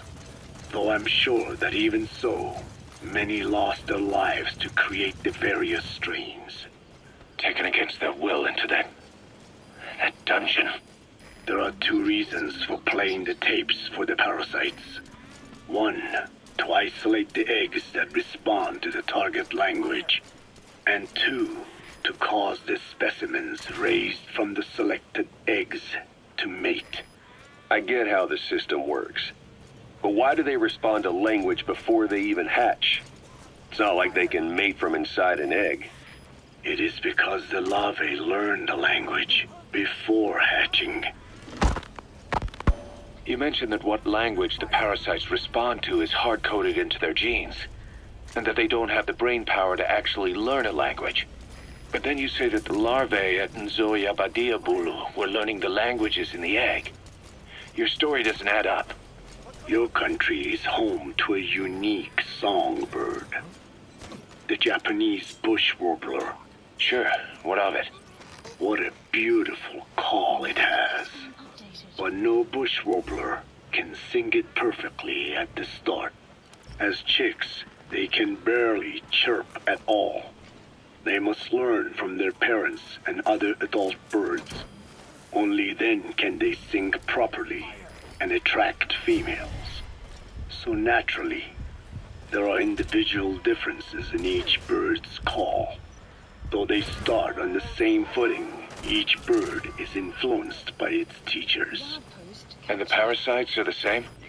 Like the birds, the parasites have a genetic predisposition towards a particular language. But while in the egg, the larvae's ears are tweaked by listening to the voice of the host. This tweaking ensures that the grown parasites will react better to the host's speech pattern. Why would they have an ability like that? Well, there are distinct regional differences within even the same language. Rare is the language that has no unique dialects. Yes, learning the host's speech pattern before hatching attunes the larvae to whatever twist of pronunciation it will encounter. This adaptive ability is what makes them so formidable. I see. So a language requires selective breeding, but the parasites can learn dialects by themselves. Of course, having the egg-stage larvae listen to the tapes in the factory was not meant to teach them. It was more important to use that trait of theirs to identify the mutated strains. As I mentioned earlier, Is that really accurate enough to use as a weapon? You could wipe out a neighboring ethnic group by accident if their pronunciation is too close. what you say is true. In that sense, they are imperfect as ethnic cleansers. But for his purposes, they are good enough. His objective was not to exterminate any one ethnic group, but to render the world's lingua franca, English, inert.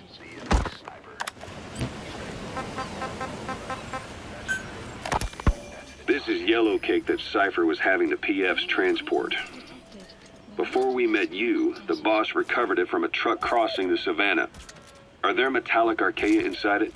Yes, the archaea metabolize uranium-235 to subsist. They must be stored inside yellow cake, or they cannot survive. So those biological traces we took for impurities were actually the real cargo. Of course, they are deactivated, so they do not trigger a sudden enrichment. They are like baker's yeast. Yet, they do gradually enrich the uranium as they feed. I imagine you detected weapons-grade traces. Yeah, we did. And the malachite that was loaded on the truck had traces of uranium in it, too. So that's the flower, huh? Skullface was gonna sell do-it-yourself nuke kits. The uranium-enriching archaea complete with the user's manual. And the ores with the uranium could be sourced by the client or provided by Cipher. Even the trace amounts buried in common ores can be enriched to weapons-grade uranium by the metallic archaea. Proving that must have been the most important factor of the trials. That and the ability to successfully prevent detonation. So if the amounts of uranium in the ores are low enough, they can get past any inspection. And you only need a tiny amount of the archaea to act as the yeast. No great challenge to smuggle that either. The first step towards saturating the world with nukes. His plan. That was not my intention. My only goal in developing the metallic archaea was to save the Dene. What made you think a tool for creating undetectable nuclear weapons would save your people? After 70 years, the Dene reclaimed the Navajo nation from which we were banished. We bore all the hardships of poverty, but we were proud to live off the land we called our own. But in the moment the atomic bomb was dropped on Hiroshima, everything changed. I don't get it. The nuclear arms race between the US and the Soviet Union began with the end of the Second World War. Suddenly, there was a massive demand for uranium. And it was our ill fortune that the ground beneath the Navajo Nation was rich with uranium ore. The Black Ana government set up mine after mine, and many of the Dene worked them, never informed of any danger. Every day, they went to work with no protection. The slag was simply piled out in the open. When rain fell, uranium traces left behind would seep out, and when the ground dried, it was blown about as dust. Land and water were contaminated, irradiated. Many of us became sick and died. That pain lives on to this day. I had no idea. Wanting more than anything to revive the land my forebears left to me, I was delighted upon discovering microbes that eat uranium. If they could be domesticated, I believed we could rid our land of uranium. Were you successful? No. The research called for funding on a colossal scale. But nobody was willing to invest with no prospect of a return. And that's when Skullface showed up. Correct. I can save you and your people. We share the same will. That is what he said to me. And I believed him. Blagana forced me to abandon my uranium cleanup work and focus on nuclear weapons. And he held all the Dene hostage. Today, the uranium mines within the reservation are finally closing down. It is simply less expensive now to source uranium overseas. New victims, different places. But uranium is a tactical resource. To rely on a foreign country for it is a difficult decision to make. And he was in the perfect place to influence that decision. He could have condemned your people to the mines forever. The contamination comes not only from uranium. The fallout from the Nevada nuclear tests also settled on our lands. As if our fortune were not already bad enough, we are also downwinders. To save the Dene, I must complete my original research. The one that covers the parasite that lives on the surface of the skull's bodies is what gives them their power, similar to my children who live in my skin. I modified the parasites I isolated from the body of that old man, differentiating them with various abilities. One that can blend perfectly into its surroundings by exposing the pigments in its cells at will. Another that, by harboring multiple species of metallic archaea, can oxidize and reduce metal. Isolating the one that covers and transplanting it into an artificial medium should provide the same abilities as the skulls, but they can only subsist within a human body. Once transplanted into the medium, they will eventually die. Another thing, the weakness of the one that covers is desiccation. Their surface moisture loss is greater than ours. The reason they give off mist is to alleviate this by releasing the salts inside them as microparticles. Water vapor condenses around them, appearing as mist. But this dries out the atmosphere until they cannot even produce mist. And once their supply of water from the host runs out, the parasites are in danger. They, along with their host, enter a form of suspended animation. However, a similar effect occurs if they come into contact with a large amount of water. Rain, for instance. The one that covers will temporarily abandon other processes in his eagerness to absorb the water. Itiholone. Make the weather your ally. There's something I've been wondering. Why are you called Code Talker? During World War II, the U.S. military used the languages of different tribes, including the Navajo, as codes, right? I know the term Code Talker was used to mean people sent to the battlefield to speak in those codes. Were you one of them? Our mother tongue was indeed used for war. But I did not go. I was already over the conscription age. However, I was made to help craft the codes that were spoken. So in a wider sense, you could call me a code talker for that. Navajo is a complex language, and virtually no one outside the U.S. speaks it.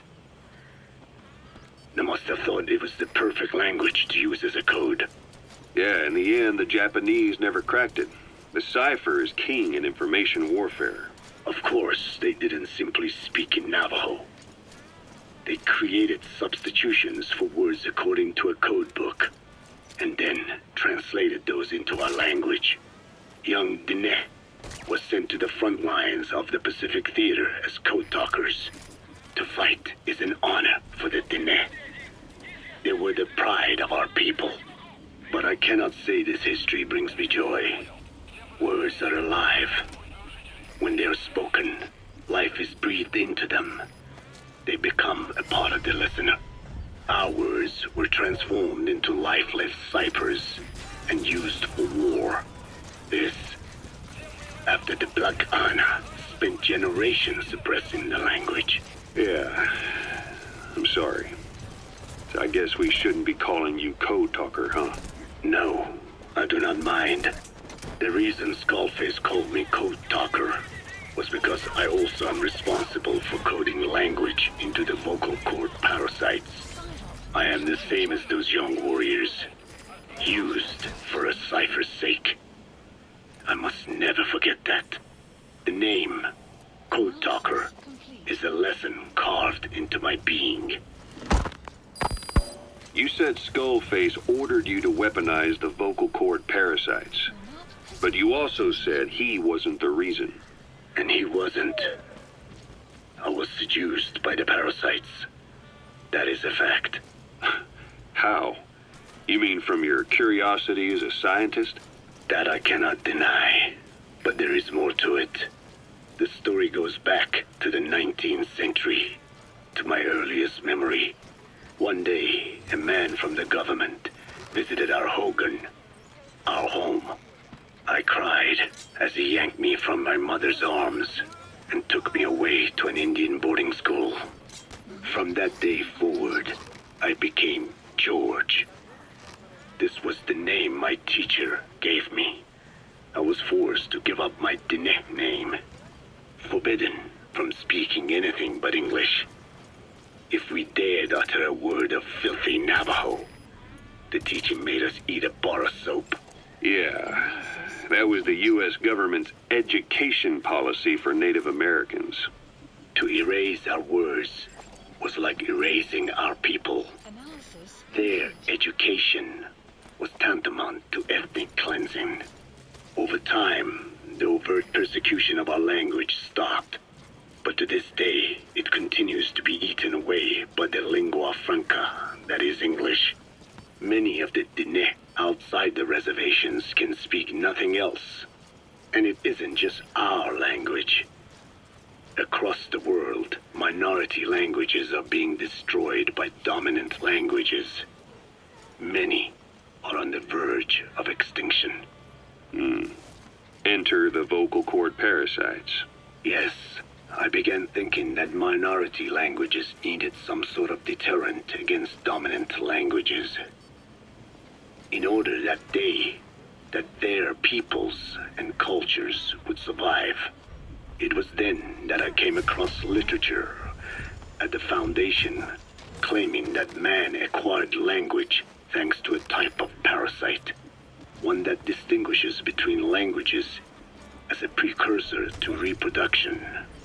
If I could just resurrect it, make it more pathogenic, I would have my deterrent against English. But I failed to hide that aim from Skullface. He noticed. Yes, I wanted to retaliate against the English language, though never did I intend to actually use it as he planned. You know how the story ends. I was forced to study how to make the parasites compatible with all the world's languages. All but English. However, he in fact secretly isolated an English strain. I will not be held prisoner by the man's phantom. The English strain must not be allowed to exist either.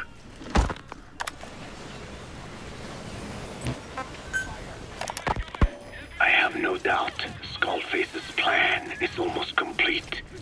At that point, I will no longer be of use to him.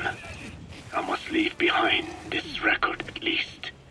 A record of how the ancient vocal cord parasites became these abominable ethnic cleansing parasites.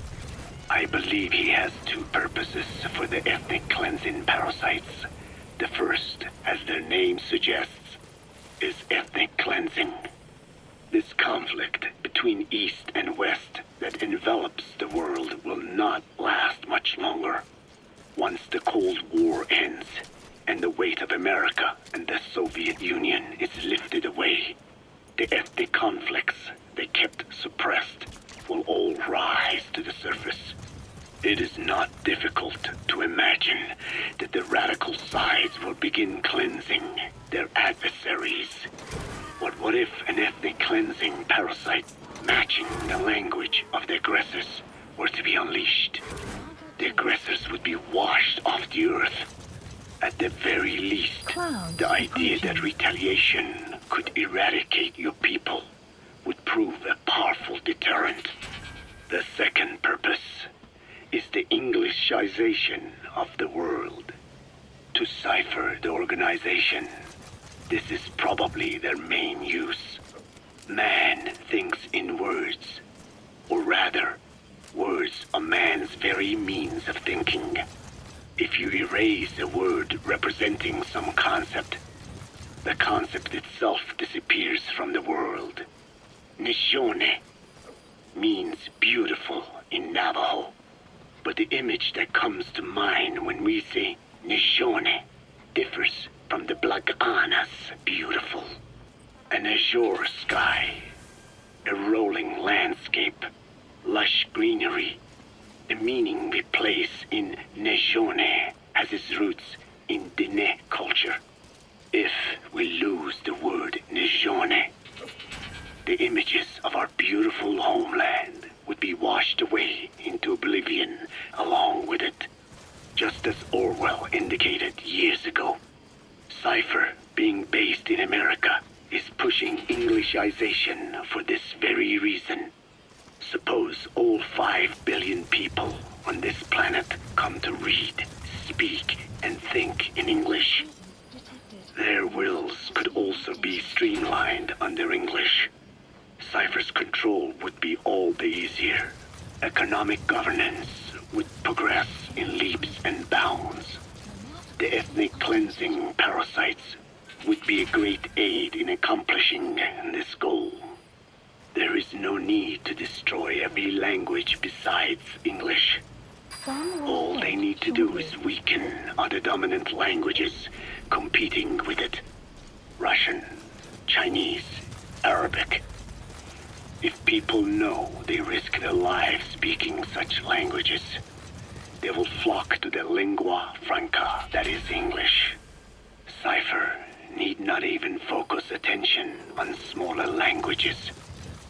After all, they are already being eaten away by English. Business, education, film, commodities. English has permeated every area of global society. I can see this when I look at young Dene. Some of them have already lost their grasp of the Navajo language. It is said that over 2,000 languages of the world are facing extinction. This very moment, cultural concepts and forms of expression are disappearing forever. The spread of electronic networks gives greater meaning to Englishization. Networks have no national borders. By basing them on a single language, they can penetrate deeper into and between people. That basic point of unity provides the ideal environment for someone who aims to control people's wills. But how does this differ from building the Tower of Babel? The ethnic cleansing parasites attempt to rob man of his words. Such irony. It was the vocal cord parasites that gave words to him in the first place. Ancient man had no language. Unable to produce complex sounds due to the structure of the throat, he could communicate only through simple vocalizations and gestures. Then the vocal cord parasites infected his larynx. Man's transition to walking upright did not gift him solely with intelligence, but also with his voice. At the time, the vocal cord parasites never harmed man. They merely took a small measure of nourishment. In fact, you could call it a symbiotic relationship. Some animal species use particular vocalization patterns to attract a female and reproduce. Songbirds, certain insects, and also the vocal cord parasites. The difference is that the parasites themselves did not produce sounds. Rather, they had their hosts, man, do it for them. Once secure on the human host vocal cords, a male vocal cord parasite caused the host to produce a certain sound pattern, something like a warble of a bird. Meanwhile, females parasitizing other host pharynxes need only wait. Upon hearing the sound pattern of an attractive mate, they would manipulate their hosts into making contact with the person it came from. The female traveled through his host's saliva to the other host's vocal cords, where the male was waiting and the pair copulated. We can only imagine how the female manipulated his host, but it was probably through smell. Smells traveled directly to the limbic system via the olfactory cilia in the nasal cavity. Volatile compounds released by the female would stimulate the limbic system, which controls instincts, making the host feel amorous. This kind of sexual selection naturally led to competition between the male parasites. Males that had their hosts produce sounds perceived by females as more attractive succeeded in copulating and producing offspring. Evolutionary traits caused by sexual selection are curious. The peacock's feathers, the mannequin's dance, the firefly's luminescence pattern. Even with courtship behaviors that are not advantageous to survival, those individuals that excel in them produce offspring, and it escalates with each generation. The same was true of the vocal cord parasites. Courtship vocalization rhythms and intonations became more sophisticated, and in order for man to produce such sounds, they had to alter his vocal organs. By lowering the position of the larynx and developing resonating chambers, they enabled more complex pronunciations.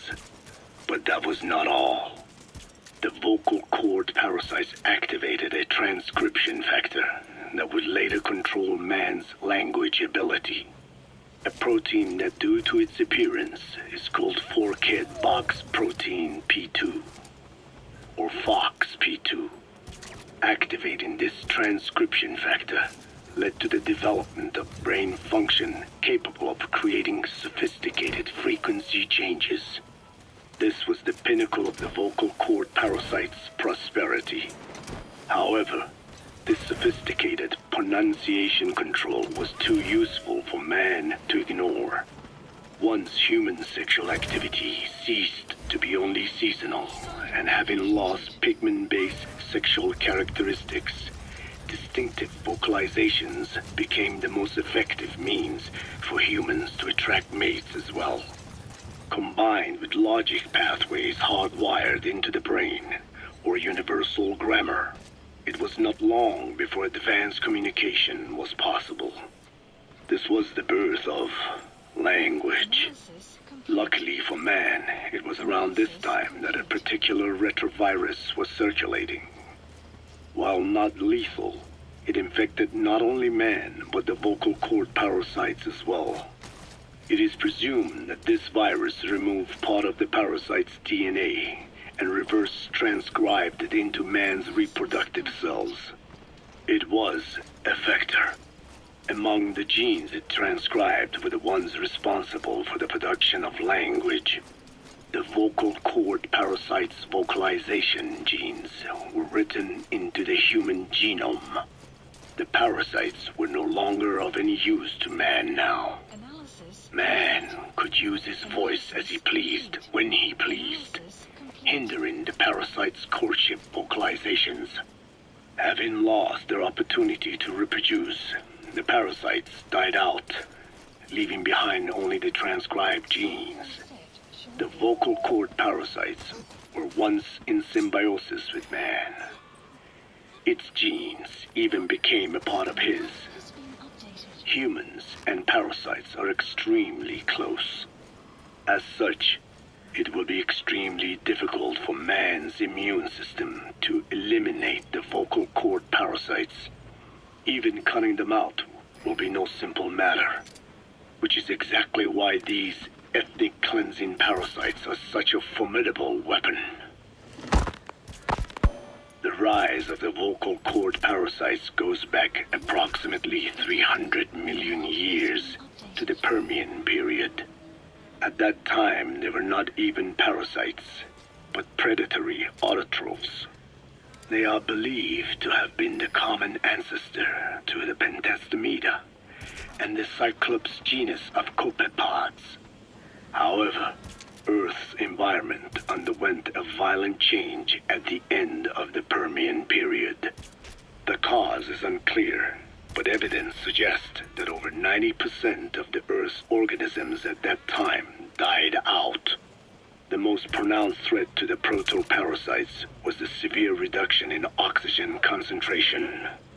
The result was cladogenesis, a splitting that gave birth to a new strain that could parasitize other organisms' respiratory apparatus. This survival tactic helped lower their oxygen consumption and inhabiting the throat kept them securely in contact with inhaled air. The best survivors were those that parasitized the reptiles that flourished at the time. Entering the Triassic period, the reptiles evolved into dinosaurs, and the proto-parasites shared in their success. Dinosaurs developed respiratory organs called air sacs to adapt to the low oxygen environment. These in particular helped the proto-parasites thrive. But another trial awaited them. The end of the Triassic period saw another drastic change in the Earth's environment. For most parasites, the male and female take the same host. Many are, in fact, hermaphrodites. Originally, the vocal cord parasites were as well. But for any strain to ride out a severe environmental change, it must secure a steady pool of genetic diversity. Another split. Now the newest strain procreated with mates found in other hosts. And in order to increase its encounters with those mates, the new strain utilized the voice of its host. They came to inhabit the host's vocal cords. This truly was the birth of the vocal cord parasite. The parasites developed the host's pharynx to form resonating chambers and used them to produce sophisticated mating calls.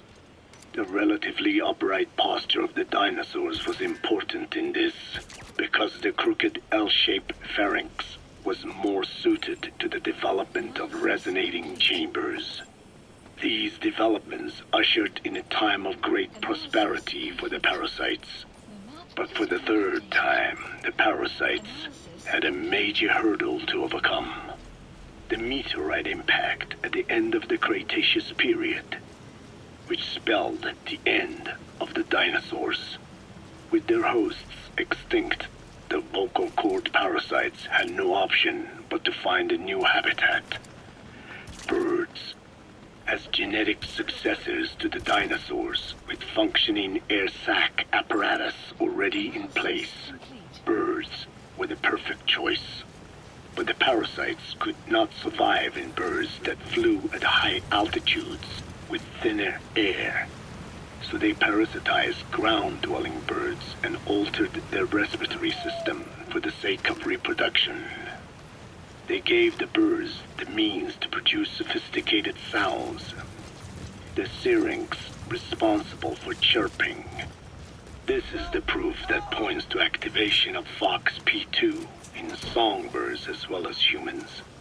The Cenozoic era began with a rise in oxygen concentration, which helped mammals to evolve and increase in size. The parasites then shifted to humans as a more effective host. Humans' bipedal upright walking meant that our throats could support larger resonating chambers. At first, vocal cord parasites entered humans using birds as their intermediate host. But eventually they changed to conducting their entire life cycle within human hosts. What happened next is as I have already described. People took the vocalizing prowess given them by the parasites and made it language. And once the parasites could no longer use it as their mating call, they died out. Or in other words, the parasites overcame all evolutionary hurdles except humanity. Skullface shared his opinion on this matter. He said the Ethnic Cleansers Project was sure to succeed. After all, the parasites had a grudge against us humans. To think we awoke them after such a long slumber, just so they could sate their thirst for vengeance. It is terrible, unforgivable, and yet it is what I have done. I learned of the vocal cord parasite's existence in literature belonging to the Foundation. It was little more than a theory. The question was, why does only Homo sapiens among all primates have highly developed language? Human, versus everything else. The missing link between these was the mystery that gave rise to this theory. I was fascinated by the idea of their existence. In the Dene creation myth, the Neo Dene, who first inhabited the world, were insect-like creatures. I came to imagine that those insect-like creatures could be humans living in symbiosis with the vocal cord parasites. But I had not the faintest idea of how I could resurrect them. That is when Skullface came to me. What he offered me was not just assistance with my metallic archaea research. He told me the vocal cord parasites really existed. And not only did they exist, they had already been brought back to life in the modern age. An ancient human cadaver, host to the parasites of the time.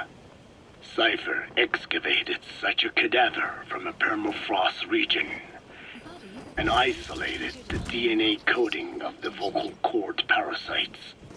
Naturally, they were long dead and could not be brought back, but there was an alternate vessel they could use. A relative species of the Pentastomida discovered in China. It had adapted to live in the nasal cavity of animal hosts, but its genetic sequence showed signs of common ancestry with the vocal cord parasites. Ontogenesis, a path of an organism to maturity, is like a roadmap of the phylogenetic evolution of the entire strain. Cipher used this to effect a reverse evolution of the modern parasite and resurrect the vocal cord parasites.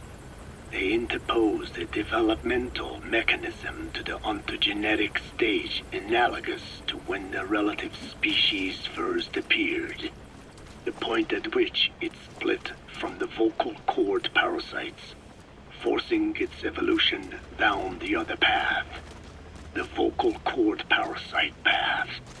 The larvae this produced by the vocal cord parasites, reborn.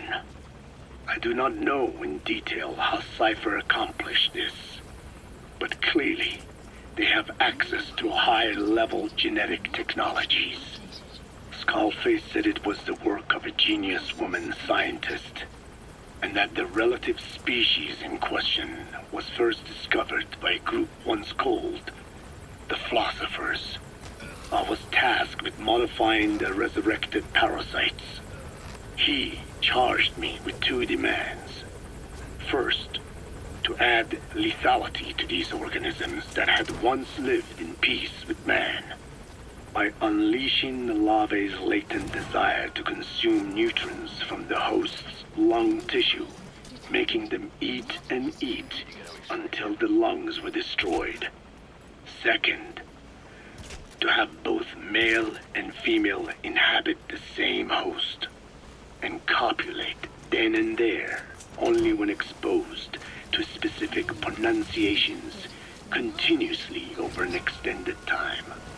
What he would do to the Dene if I failed. He's coming too. I had no choice. Originally, the ultimate objective of the ethnic cleansing parasite project was the identification of not only languages, but of actual cultures. Language is deeply connected to ethnicity, but many languages are employed by multiple ethnic groups, and confrontation between those ethnic groups is by no means rare. If the cleanser parasites were to be a deterrent against ethnic conflict, they had to distinguish between groups using means other than pure language. The original plan called for this to be achieved by differences in the transmission vector. Each ethnic group has different lifestyle customs and eating habits. For instance, parasites living in shallow water and taken in through the skin could be used to target rice farming groups, or parasites using cows as their intermediate host would be ineffective against cultures that abstain from eating beef. But that is a lofty goal indeed. The current parasites mainly rely on droplet transmission. It would take extensive time to alter the transmission route. I eventually learned that the Ethnic Cleansers project had been shut down. It was Skullface who put it back into operation. But despite that, he told me to forget about the transmission route and just focus on language identification. I do not know why. I understand that the Chinese philosophers who discovered the relative species of parasite originally planned to develop a phonogrammic Alexia parasite. The left temporoparietal region is home to the part of the brain that identifies the phonetic symbols of the English language. They wished to create a strain that would parasitize that region and suppress its literacy functions. The brain area responsible for identifying the logographs of Chinese, meanwhile, is in the left middle frontal gyrus, meaning that even if native speakers of Chinese were infected with the parasite, their literacy would be unaffected. Old and new, east and west, there is no limit to the delusions of those in power. But this delusion threatens to become a reality. I have to do something to stop this. There must be something I can do. Hewitt's dug up some interesting facts about our skull-faced friend. 9 years ago, he was exiled to South Africa, stripped of political power. The upshot's that he ceased being a serious threat, in Cipher's eyes anyway. They eased up on surveillance, giving him an opening to establish his own military unit, one that answered to his will alone. Those men likely had no idea their orders were coming from Skullface. They probably didn't even know the organization was a part of Cipher at all. Anyway, it was in South Africa where he found renewed interest in parasites. And when he discovered the vocal cord parasites, he began to make his plan. Wipe the English language out of existence. Free the world, not by taking men's lives, but by taking their tongues. In his eyes, the greatest symbiotic parasite the world's ever known isn't microbial. It's linguistic. Words are what keeps civilization, our world, alive. There was something Skullface said. America is made up of many peoples, but those peoples never mix. Quite so. One nation, home to hundreds of different ethnic groups, many of whom stick to their respective living areas, little colonies, not interacting with other groups, going out of their way to avoid one another, their land, organizations, relationships. Thus, the United States of America is no melting pot. It is more of a salad bowl. It is not made up from one people, but for its minorities to function in society, a common ground is needed. Language. Even if the country is not one. No, because it's not one, a lingua franca is necessary. English. American hegemonism was born from the illusion that English could unite diverse ethnicities. In taking in people from around the globe, America became a microcosm of it. Now the boundaries between it and the rest of the world have become blurred. However different our neighbors may be, English enables us to create symbiotic relationships with each other. If English can bring unacquainted neighbors together in America, this should hold true for the world. This salad bowl that is the world can also become one. A ruler's greatest wealth is not money or land. It is the number of individuals under his control. Subjects who work, consume, are there to be used as pawns in war. For a capitalist ruler, his people's power becomes his power. You are the same. With your diamond dogs, you spin it with your speeches. But what you're doing is bringing as much talent as you can into your little domain. Every person another feather in your cap. Yes. Since ancient times, every civilization's ruler has had the same idea. When people unite under one will, they become stronger than the sum of their parts. And the one will is the ruler's will. And what do rulers use to bring people together? Language. In the Old Testament, it is written that only one language was spoken in Eden. A shared tongue that united all of humanity. Mankind eventually grew aware of its power and harnessed that strength to build a tower to the heavens. The mighty Tower of Babel. This angers God, who splintered the language of man, and the tower was never completed. Languages emerged, and the earth was divided as men went their separate ways. Every age is the same.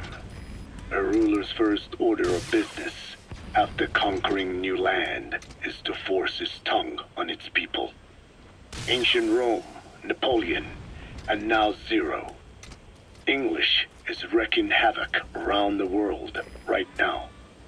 The British Empire tilled the land with war as its hoe, then began planting the seed that is English. Eventually, American capitalism became the new instrument. To play its game of wealth, you only have to abide by one rule: English. By exploiting people's desires, English has become a leash that people gladly wear around their necks, it would seem.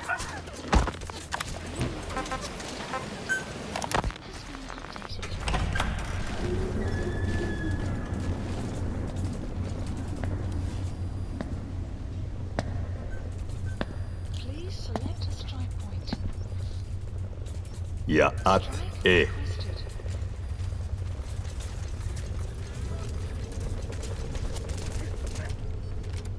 You disappoint me. Have you forgotten my face? Leave me be. Shortly. You won't respond to anyone else, so I figured it must be me you wanted to see. But now you won't even look at me. Have I not suffered enough? Not until you've eased my suffering first. To tell you the truth, old man, I'm in a bit of a bind. It's about your children. You know what I mean? The parasites. The ones that infect a man's throat, killing him if he speaks their language. They must not be allowed to multiply. You are allowed to live only in order to help me. But you don't want to, do you? So why not choose death instead? Because you want to protect the Digne and their land from me. That's your purpose, isn't it? Don't lose sight of that now. It's in your interest to cooperate, because if you don't... Madness. The parasites can't detect your people's tongue. So I'll just have to resort to more heavy-handed means. I have the greatest respect for your people. I would rather avoid such a thing, but we don't always get our way. I was born a tiny mote in a mighty tempest, and until those winds abate, all I can choose is how to act when they blow me this way or that. Tell me, code talker, what happens to a man infected with a pair of your parasites? Can they be removed? Can the full-blown symptoms be prevented? It is impossible to remove the parasites alone. They have too close an affinity with humans. Then how do you stop the symptoms from developing? All right. I was hoping for an answer now, but perhaps you just need a little more time. I'll be back soon. I've set up shop, not far from here. We'll be seeing a lot more of each other. If you're close by, then it is almost complete. We're in the final phases. All that's left is to see if I can actually disable a nuke, with the help of your metallic archaea. Once that's done, I won't have to return here again, and your suffering will end, as will your people's. We're almost finished, Code Talker, each in our own way. My only regret will be not finishing you. There's nothing stopping you. I'm only alive because you want me that way. Ridiculous. As you wish. Will commence shortly. My regret is this misunderstanding between us. You and I, our goal is the same. We should be working together. A symbiosis. You do not know my mind. I simply want the Diné bloodline to endure. Really now? You're just another mote in the storm. How you react to all the slings and arrows, that's what counts. That's why you call those squirming monsters your children. What I have done is forbidden. Forgive me, all of you. The world should be left the way it is. You of all men should know that.